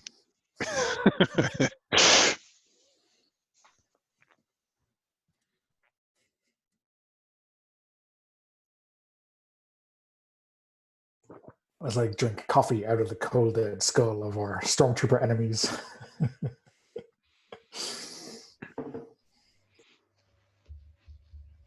Does that end that scene?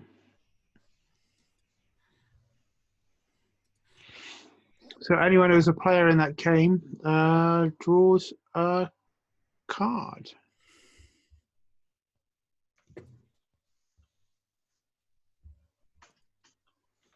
Shall we go in character keeper order? Well, so just draw 5 cards might be the other way to do it. Oh. Yeah. And then we'll just take them in character keeper order as they come out. Sure thing. Do you want to do that, David? Boom. Oh, that's tokens. Stupid. Oh, we've all drawn purple. The only other way to have ownership over a card is to do enable hidden draws, and then it's yours, and you know which one is yours, and you reveal it. So, but 5 in a row is probably the best way. Sweet, great. I got a queen again. Someone got an ace finally. Yeah. I got an ace. Yes. Woo! Oh wow! Christ, I got to introduce a complication. Again, Again, you know what I'm going to say, the Mario. pressures of command. Yeah. Yeah, Mario, do you have a complication?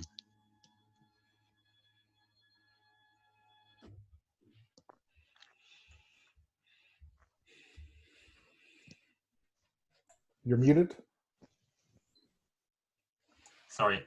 I think the complication is that we all saw that when Lily had her toast, someone didn't really drink from the glass. Anybody want to hop on that train and maybe not having a toast on a captain in that scene? I would like to give 1 token to minimize that immediately. Okay. And I think I would like to minimize that by it being Aegon, and he just, they've just never really drunk this stuff before, and in fact, they take a moment to work out how it's going to go through their mask. Those things. Okay, perfect.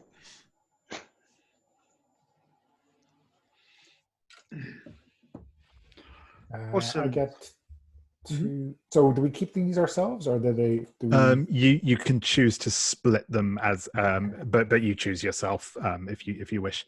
I got 3, so I'm going to keep 2 for myself and give 1 to Aegon.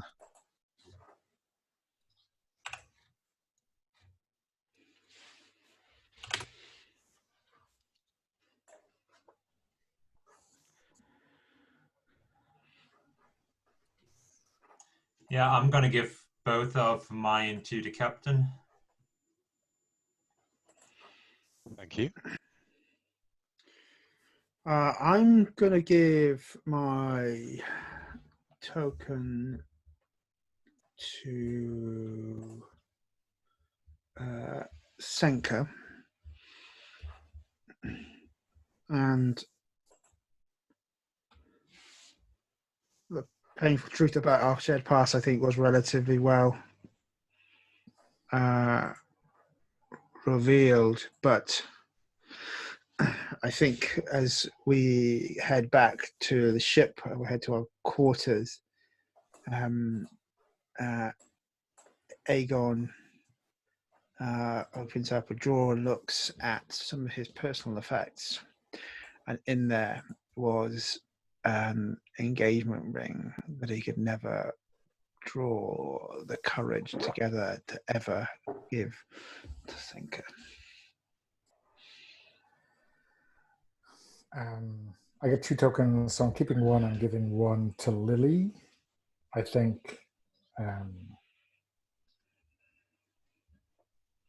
their dynamic is okay, right? I think Tycho is probably paying more attention to her than just a regular member of the crew.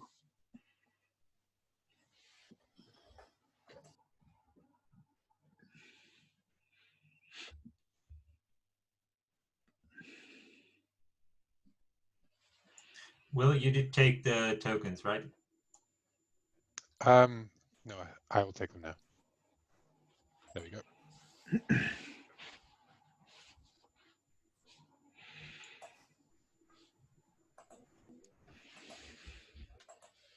I have no idea how the tokens are used, but They're all used in the once more into the void piece. yeah, no, I figured I'm just I'm worrying about poor Tycho with only 7 compared to the rest of us.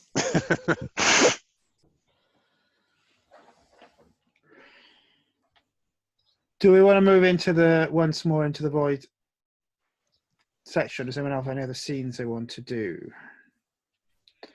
Cool with that. Yeah. Okay, Unless because someone wants to spring a betrayal on us. Dun, dun, dun. I was all very married to them, and I am your nemesis. No, we've played 1 round really, so our tokens are probably going to go really quickly unless we are. We should be all right. No, we're okay. Yeah, we're down to the luck of the cards, I think is probably the fairest answer. Well, let's play that, right? So setup. This is the last game. Everyone plays. You're in the final mission. Anyone can ask anyone for details about the relationships and circumstances. Everyone makes 1 last loyalty draw before the game. Do you want me to draw 5 again for everybody? Let's move. It's clear. Someone is clearing as we speak. Sorry. That's not a bad thing.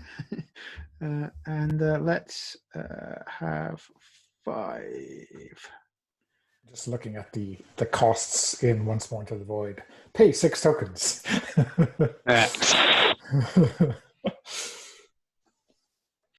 And we have Jack for, well, in order.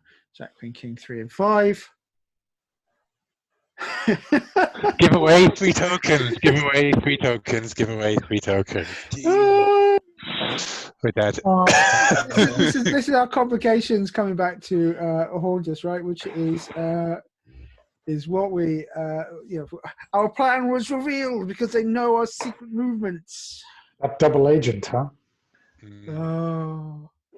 Well, they broke our comms. We've got Lucas, the old member of our old crew, who is now working to get the war started again, and we've pissed off the alliance politics, and they've broken our communications thing as well. So we've got a lot of complications to throw back in. I think that the complication for before the mission even starts is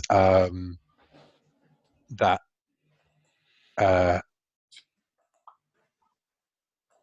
Lucas has hired a mercenary group to intercept us. So, we get effectively like a word, like some sort of like open transmission that says that we've, that an enemy force is on its way, effectively, like to get there. So there'll be a deniable, asset basically being used against us from our own side, kind of thing. I think it's going to be. This is going to be really tough because we only play one round to succeed. Do we want to have a pragmatic failure mission, or do we think we should halve the token costs? Should we have the token costs? I'm happy to just see how it goes. So, from my reading of it, we only need to face all 7 challenges to complete the final mission. Mm-hmm. So if somebody faces it and dies, they have still fine. faced it. We just may have a fairly brutal ending. Brutal ending, exactly. Yeah.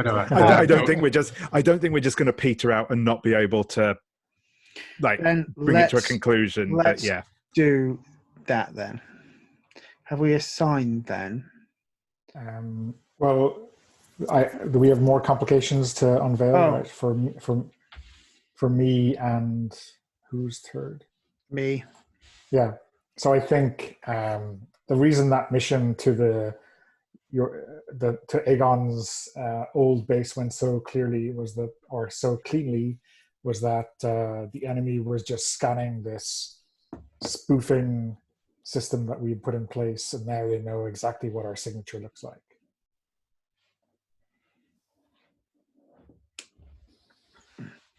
And the third complication, as we already came down, it was a rough landing, and on our way in, so fought our way in.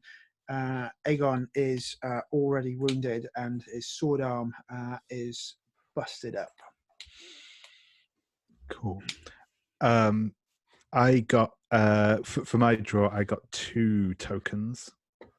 So I'm going to keep one for myself.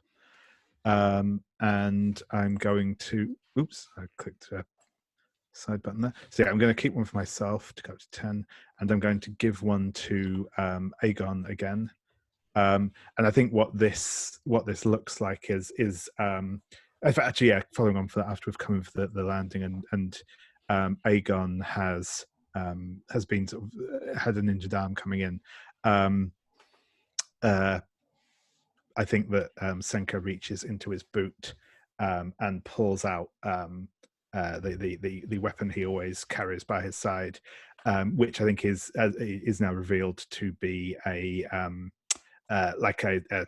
ceremonial knife that Aegon gave him back in the day, sort of thing, and he hands it back to him. Awesome.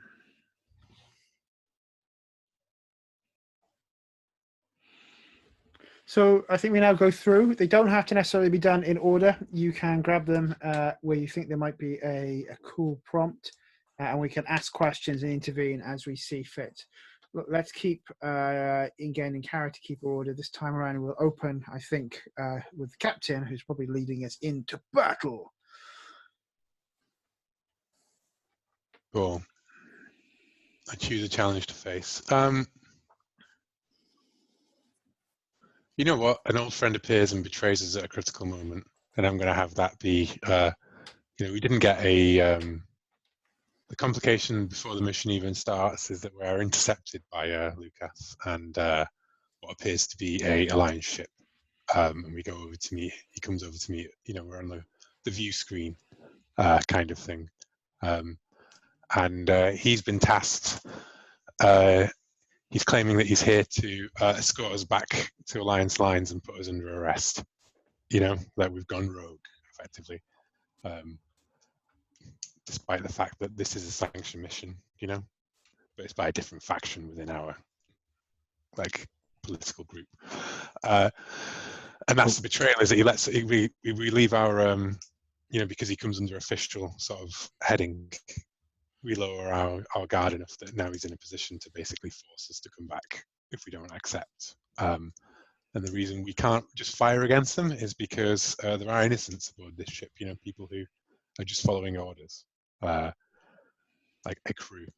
Now I'm going to draw the card and see the outcome. I also realised I cheated. I can only choose to give my tokens to the captain.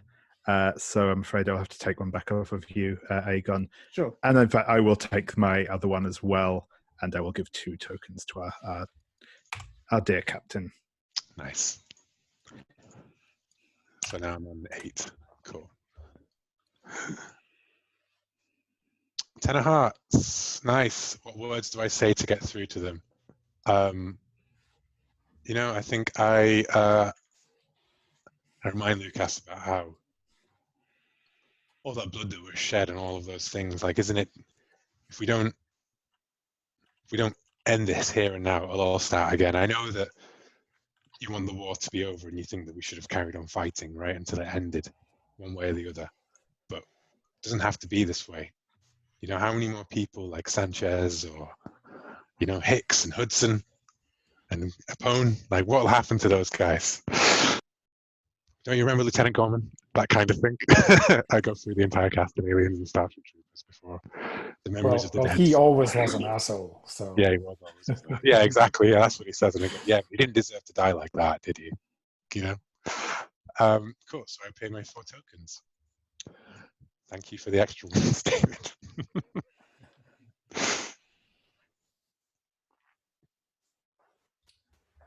So I guess I'll go next. I like the next one. The enemy outnumbers us. We are outmatched and outguns. Why are we unprepared? I think the fact that we were kind of stalled by this alliance blockade meant that the enemy had a chance to scramble far more assets against us than we should have. Than they should have been able to. Yeah, let me draw a card and see.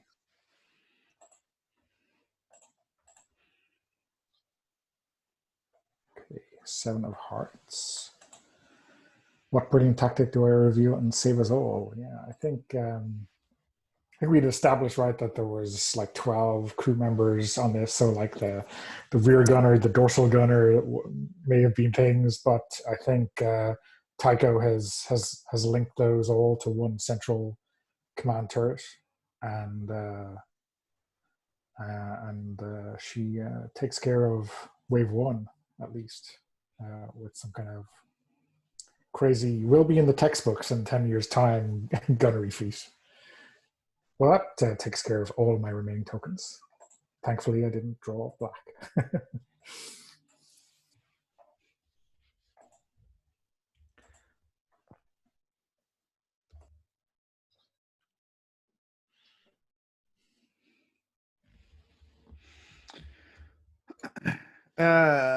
I'm going to choose my past catches up with me, and I have no choice but to face it. Why must I face this alone?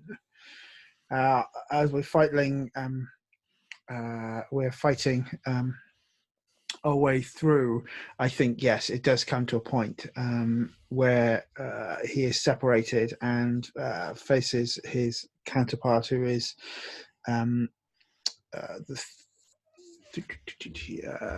leader of the Laughing Thane, and they do get into a strident duel. Even though he's wounded, he does not call for help, because this is a matter of oath and loyalty. And boom, it costs me dearly. The sword is drawn. We are met in battle. Already injured Aegon battles them, fights them, and defeats them. But the battle is hard, and he is wounded grievously in the fight. In fact, that would be, I don't have enough tokens for that. In fact, actually, in that case, I die heroically. So pride costs him by the fact that Yeah, he, I think, ends up wherever this hellscape is we're fighting. He grabs the opposing Thane, and they go barreling over into the darkness below, and we see the explosion of light, revealing that both of them have died at the heart of a reactor. Oh, unless someone wants to pay the cost for me, I suppose. Actually, someone want to help me? Yeah. Well, you know that what? depends. Oh, sorry.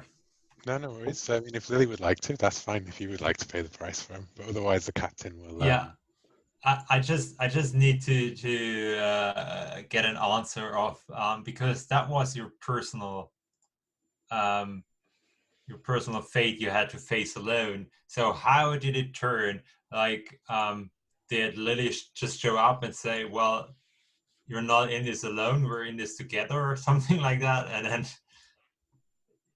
the both of us fight them off, or I think something how like does that would that make. go? I think something like that would make perfect sense, right? It is. It is. Yeah. He feels that they feel they must fight them alone, and a member of the team turns up, and between the two of them, they defeat them. Okay, so I paid the 6 for you then. Right. The other side clearly doesn't feel they have to fight alone and breaks the honours of tradition. And then Lily goes like, "Well, if they're gonna do it."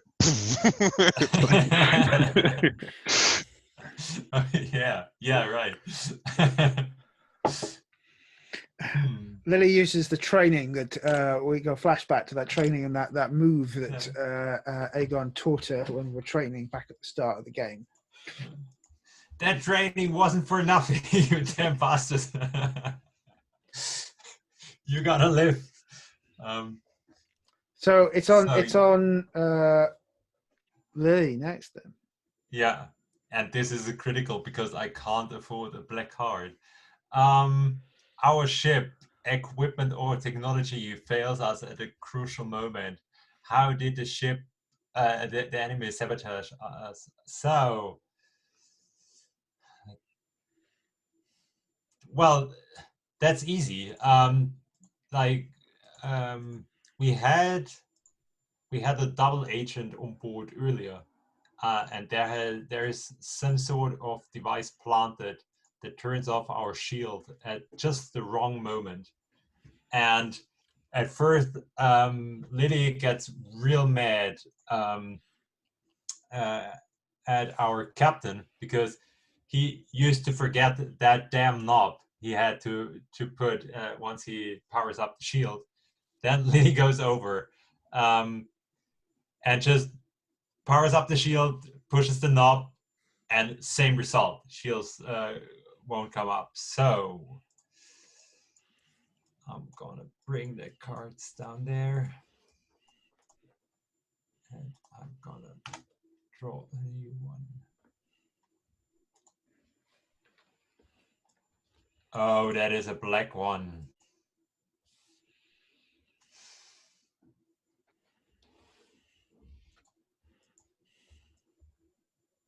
Okay, so Lily puts on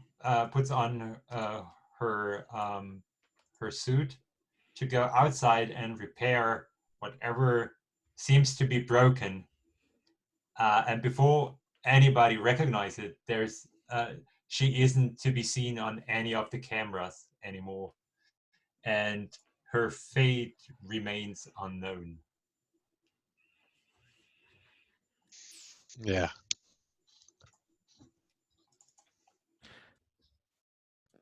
Awesome. That's cool. So I think I'm going to pick the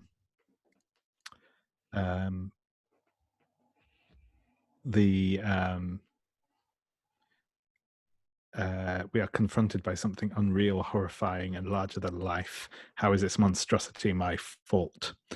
So I think, and this is something that you know is kind of established in you know sort of like from people who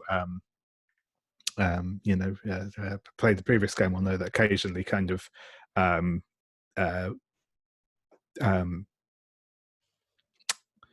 Senka would get these like you know sort of psionic flashes of of like images of people and stuff in his mind, and we haven't seen those at all since he's been back. And I think we kind of see him, you know, in the ship, and there's just that moment where we start to see these like images flooding back in. And we you know, we recognize some of them as the various like crew members and other people that have died, you know, as part of our crew. Maybe even some of the people we fought as well. And they sort of start to like spin around him as he's like screaming out, "No, no, not now, not now!" And they sort of form up into a big like ball of like psionic weirdness. And I will draw a card.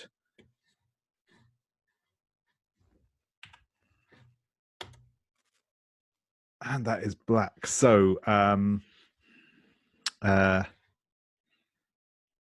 yeah, and I think this like I think we sort of see him kind of like concentrating, and slowly these very, very slowly these things start to fade back out again. And, you know, he's got kind of his fingernails dug into the palms of his hands, almost like drawing blood as they do. And eventually this sort of like psionic emanation thing sort of fades out, but this has like distracted him at a crucial moment. And I think, you know, the ship takes a solid shot from the enemy forces as he's unable to react to it.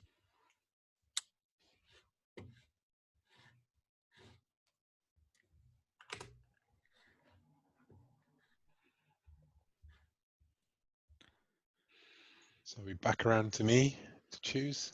Yeah. And with the last ones, we have everything is falling apart. The only way we're getting past this horror. Am I missing any? I think it's the only way we're getting past this horror. Yeah. There's it's the bottom two, I think, right? Yeah, bottom two. Yeah. the bottom Yeah. two left. Cool.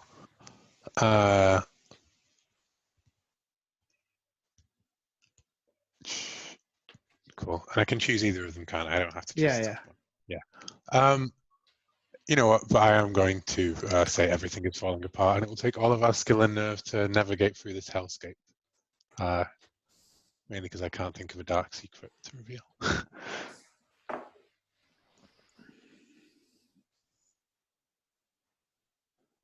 Black. Oh dear. That's 6 tokens. I only have 4. So, I think, you know what? I perish and die heroically. I think that's how this particular final voyage, once more into the void, is going to go. And so, what is it? Everything is falling apart. Take all our skill and nerve to navigate this. I think that shot from the ship brings us, you know, crashing down into like a rough land, like an emergency landing. And it's one of those kind of like the Enterprise has just crashed, sort of pull yourselves out of the wreckage and get back on your feet kind of thing, coming under fire. And you know, it's like the captain becomes a liability. I think the captain becomes a liability by being critically injured in the crash, you know, like I can't be moved kind of thing. Like the bulkhead is like straight through me. It's going to take hours to get me out of here. And it's just like, you know, I grab hold of Tycho and coughing up blood, and I'm like, remember. And yeah, you've got to get out of here before, you know, I order you all to leave. Okay. So the final one is to me, and I cannot possibly pay. So The only person who could a 50-50 chance pay for me is Aegon, so I think I will have to confess a dark secret to them. As we run away from the vessel, as his pastor's last command to us, we take a breath, and I confess that it was us, pastor and I, who you know, I guess made the move that brought doom upon your house in the last war. That makes sense. Yeah. Okay. Do you want to draw your card? Let me draw a card and see whether the price is payable. Black, it is not. So I think, I think I will like push Aegon ahead and turn to defend the pass against our pursuers.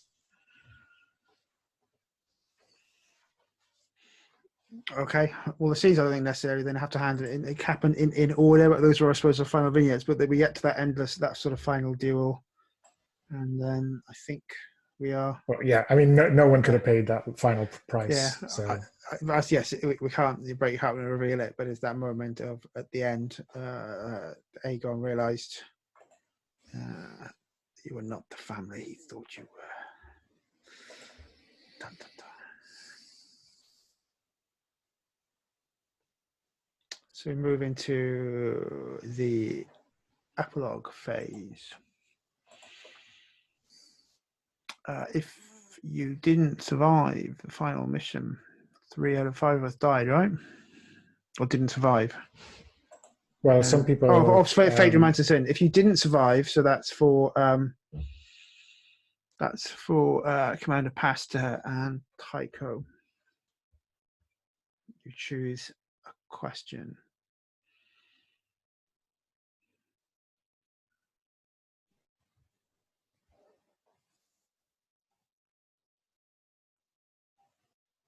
Do you want to go first for Pastor, or will I?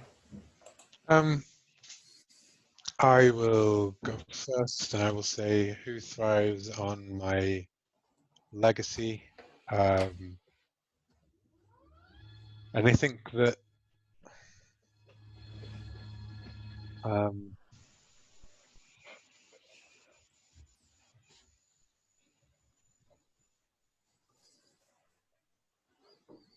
I'm going to say that, I'd like to say that the person who thrives on my legacy is Aegon, in fact. And his new movement that he's, even whatever complication that they've personally got, but, the fallout of this mission is to improve the Alliance's standing with them in particular, and also with their own people, the legacy is that we've changed, the memory of our mission kind of thing, our old mission, the war that we fought before, and the sort of the context of all of these things, like you've been vindicated kind of thing by this last mission. Does that sound okay? I don't want to impose too much on an epilogue of Aegon's, but I feel like there's enough there for you to do with it if you wanted to. Aegon's just biding his time. I won't go into it. So, I think I'm going to pick the how do I mysteriously reappear in one form or another option. I think this planet becomes like a training center for the Navy after the war, or after the war is avoided. And young fleet marines tell of a strange suit of armor they see sometimes during twilight, guiding the way back to the bunks at the end of the night, stuff like that. Yeah, or when they're not paying attention, something could kill you out here at any moment.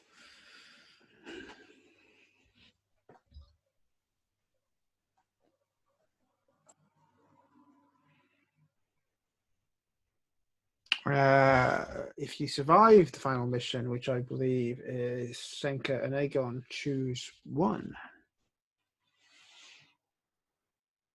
David, you want to go first? Yeah, sure thing.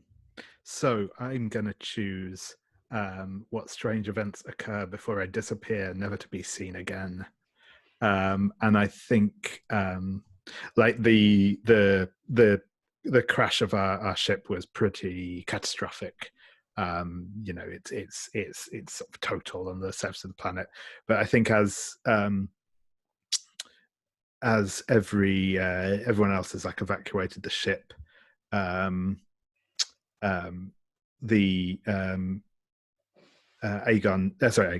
Senka is still sat in the pilot's chair, and we see once again, not quite in the same like chaotic and distracting way as before, but we see a few of these specters emerging around him, of crewmen long dead, including those recently departed, and then the ship sort of takes off. It's obvious at this point it's not flying under its own power and drifts off into space.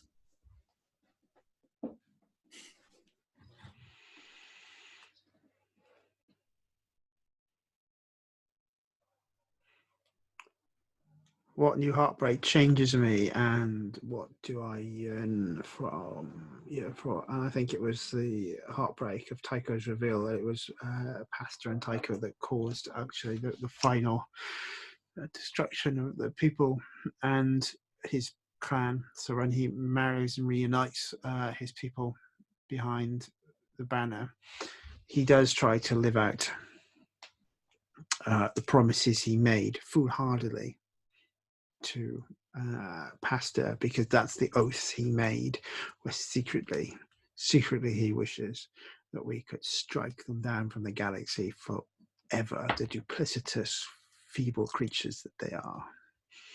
That like spiteful piece kind of thing. And if your fate remains uncertain, which is the case for Lily, which question is you? So it was, yes, Senka survived, right? So Yes, that's right. Yeah, though he disappears from the galaxy at large. Mm-hmm. Mm.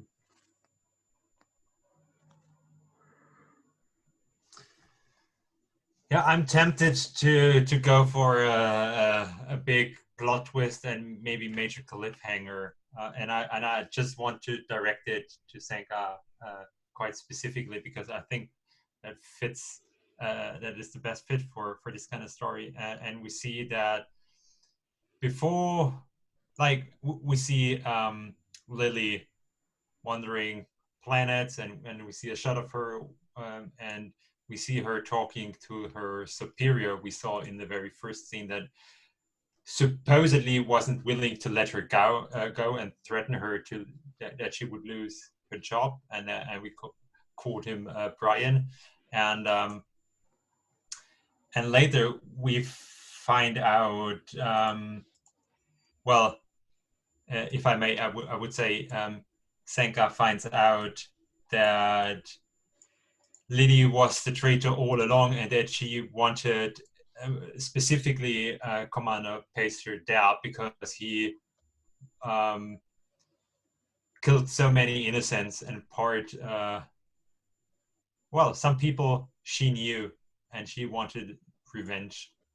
So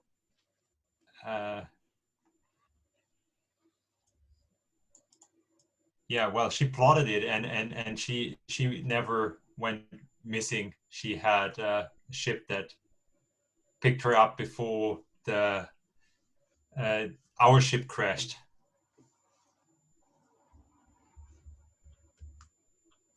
Cool. Okay, let's conclude then, folks, with a round of Roses and Thorns around debrief as well. If you have constructive feedback you want to pass on to Jamie Active on the Gauntlet, or you want me to sort of put it together, I'm happy to do that as well. The game's definitely in a playtesty sort of mode. Let's go in reverse character keeper, I think. Any roses to throw out, David? Yeah. So no, just like roses around, sort of getting into the spirit of it. I felt like we had quite a. I think definitely. So I suppose I'll firstly as a specifically as I said, I think they're having like the palette conversation at the beginning was cool. I felt like even though we never really had any big in-depth discussions on like the specifics of our setting, it felt like we had a fairly coherent vision of what everything was like. I always felt like we were on the same. I feel like we were always on the same page with stuff. That there didn't seem to be any sort of moments where I was like, hang on a second, why are people doing this? This doesn't seem to make any sense. It all seemed to kind of hang together nicely, I thought. So yeah, that was cool. I really liked the just I think people made some interesting choices. That because in a game like this, you are very much dependent on the other players are your resolution mechanic essentially. I know this sort of spices things up a little bit with having like some random card draws in there as well, but certainly for like the sort of the Firebrands games in general, I think you are kind of quite reliant on if you want something unexpected to happen, it needs to come from another player. It's never going to come out of the game itself, sort of thing. And I think people were doing really good at that and like creating situations where interesting stuff did come out. Specific stuff that I would like to kind of highlight. I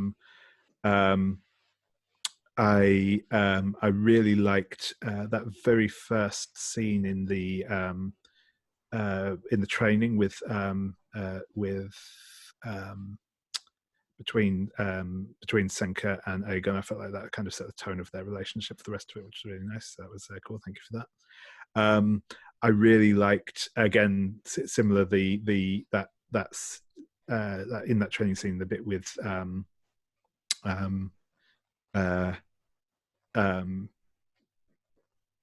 Lily as well. That was really cool. It felt very thematically appropriate.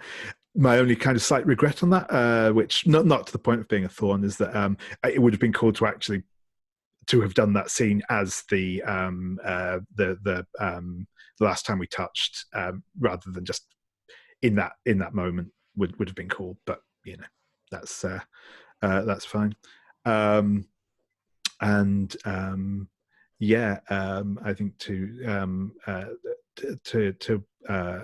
I think to Will for having that faith in Senka, which I think was quite important for the Broken to work as a character. They sort of, that they can't, like, as much as you're playing that way, they can't just be a fuck up, because otherwise, what's the point in them being there? So I think that feeling that the captain did still see something there was really cool. So thank you for that.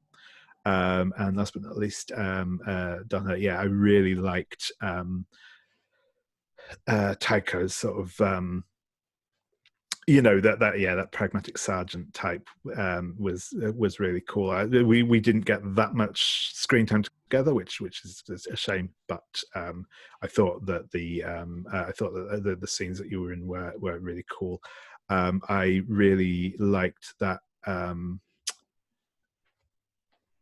Which one was the scene with you and the captain, like at the old base, was really nice, and sort of talking about old times, and that was really nice, sort of giving a bit of depth and gravity to the story. So thank you for that. All around great great roses. My only thorns, I think this isn't a specific thorn. This isn't a thorn on this particular iteration of it, but my only sort of thorn with like Firebrands games in general is that they are absolutely a game where having already played one of them before is very useful. I think you can get some good stuff out for first playthrough, but I think it really helps to have a bit of an understanding of what you're trying to achieve in scene, not like the specifics, but like how to play off of the prompts and call and response and all that sort of thing, which I think comes across the time. I definitely felt like as we got into some of the later scenes, and that was definitely coming out a lot better. It's one of those things. I think it's just a bit of a, if you're used to, especially if you're used to something like PBTA, which is very much a kind of like where there is a mechanic, and this kind of touches back on what I was saying earlier, where there's a mechanic to like where you are expecting the game to generate story for you. That does not happen in Firebrand's games. It gives you a framework to come up with a story in, but it does not. It only assists rather than doing more of the heavy lifting. And I think just getting that adjustment is sometimes a bit of a something to get a handle on. Like I said, I definitely felt like we got a better handle on it towards the certainly like after the first break. But yeah, that's said. Thorn is possibly putting a bit hard. I think that was the big. I suppose that was the sort of thing I felt like was the most. If we could have got the experience that we'd had by the end of it and then gone back to the beginning, started over, that would be cool. I'm definitely looking forward to playing this again. I have played a few of these before, so I already felt like I knew what I was looking for. But yeah, I think it's definitely a learned skill. Cool. Thank you. Mario, any roses and thorns? Yeah, I really liked the mix of characters we had. So we had some characters that started really straightforward and then developed, and we had some characters that already started a bit more complex, and that helped me personally to try to find hooks I could attach to, because frankly said, that it was not a good choice. I expected this game to be more of a Dream Askew kind of game, and that threw me off a bit. And the playbook just wasn't a good choice for me, because I do struggle with such archetypes to play with, and I needed therefore a lot of time, and you really helped me to finally figure something out and build my character up alongside yours. So that was roses to everyone, really. And that's also my thorn, that I was a bit too confident, because I had a real amazing game of Dream Askew recently, where I had a real bright character that shined throughout 2 sessions, and I thought I could handle that one, and I need some more time to because I'm there's always this dark, moody thing lurking, and that's just not what the Believer is in, or how I read it.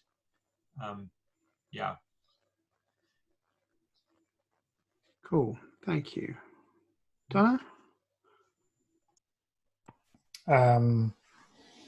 Yeah, I guess this is my second Mobile Frame Zero hack in quick succession. I played the Hotel California hack a couple of weeks ago with Jamie. So interesting to see the kind of differences here.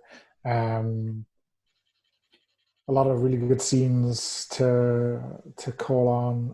I really liked Will, the pastor's kind of, the kind of way you'd set him up at the start, and the way I had played against that, and then the way we had developed that relationship all throughout would seem to work out. I mean, not well for us, obviously, but well for the game. Dave, I really liked the kind of the mystical kind of. I know we had said we don't want to have like a chosen one vibe going on, but like, if Aegon chooses that for himself or for themselves, then that is a different thing altogether. So I really enjoyed that kind of arc for them.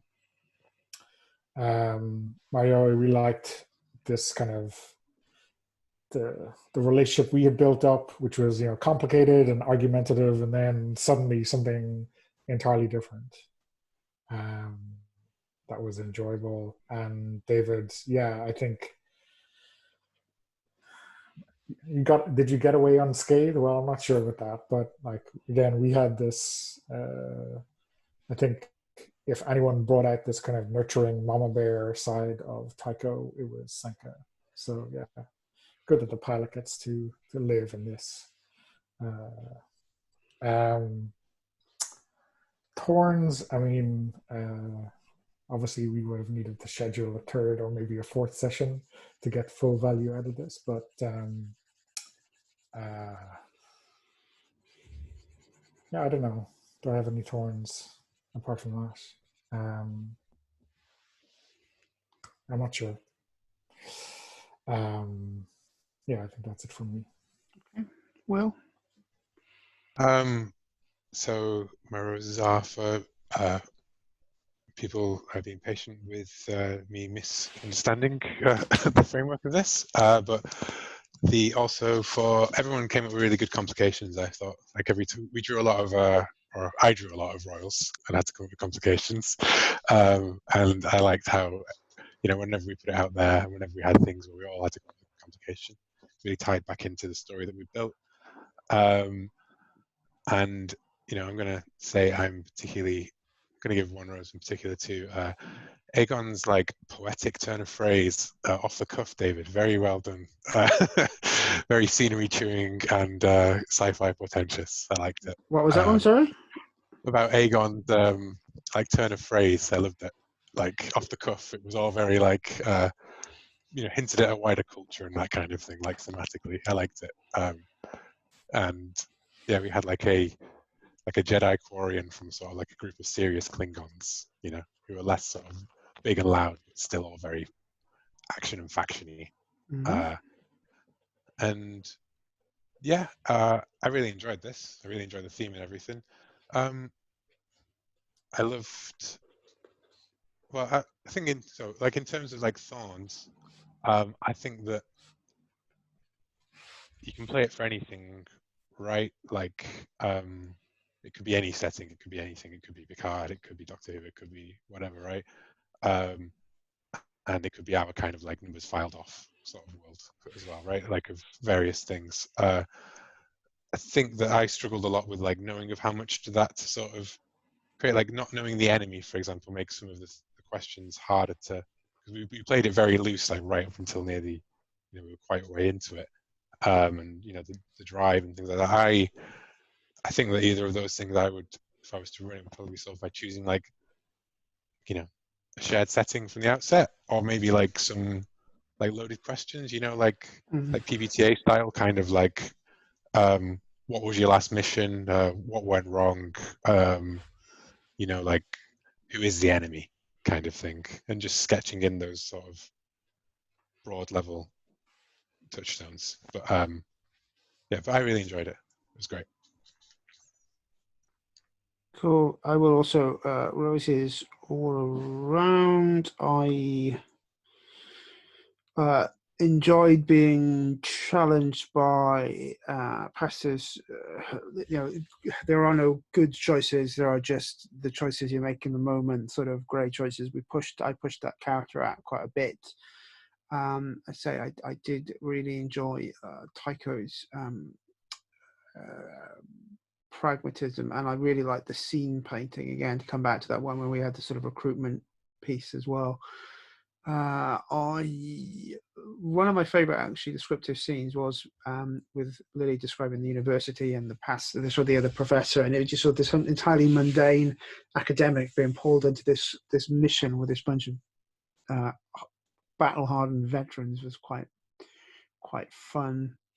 And the doomed love between Senka and Aegon, that was fun. I mean, some of the thorns are picked up.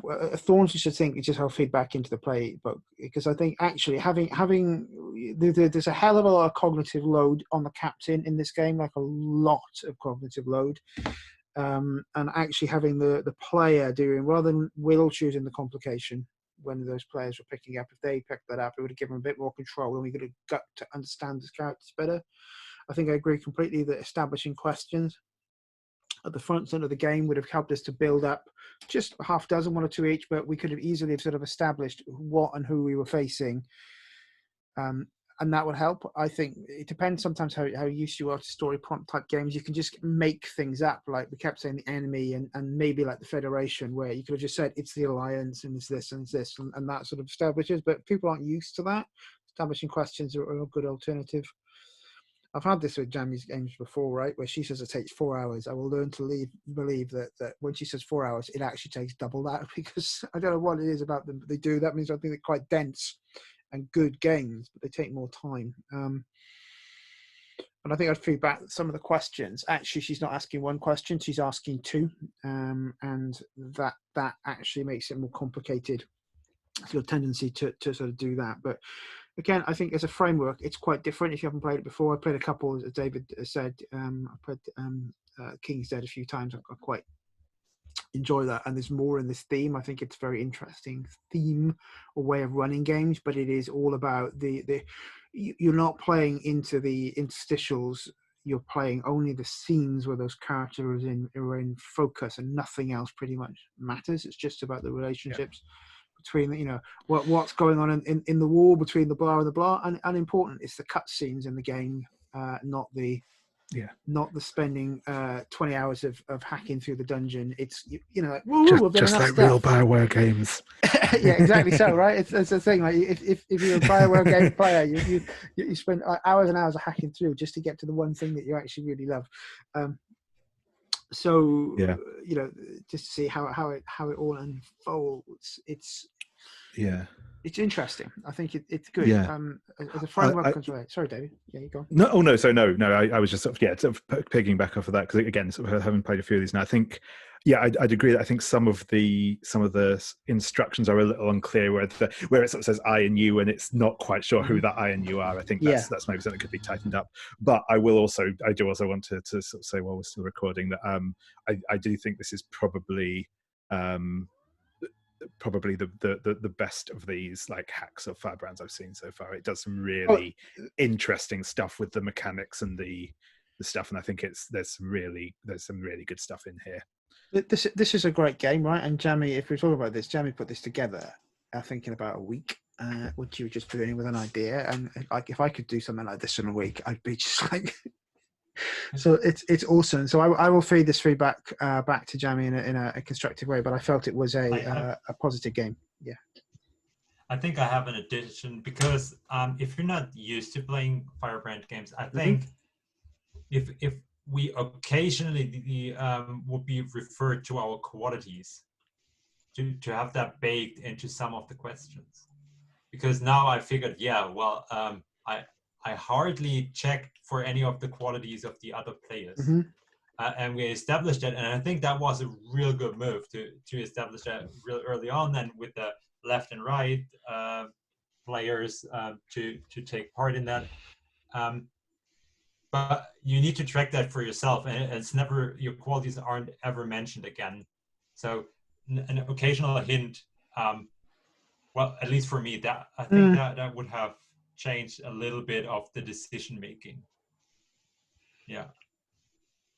Good like call. a suggestion to go check back on your qualities. Like, what about your qualities? Yeah. Okay. Yeah, just a reminder of it. Again, there's sort of a lot of if you play things like for the Queen or Archipelago or things like that, which are very story prompt driven, you sort of are probably more used to the flow, this type of flow of game, but it has got its own nuances to get used to. And I think I'd have loved to have like just more time and probably only try to do 2 or 3 scenes in a single game, because then you can actually role play through it rather than say, oh well, I think I say this and I think you say that. You've effectively got enough in a one prompt to role play for half an hour between the characters. The downside, if there is one, is that we can effectively end up with a lot of silent time of people then not being involved. You can't really cut like you would in some more structured games. But still, I want to thank everyone for their time. I'm going to stop recording. Thank you so much.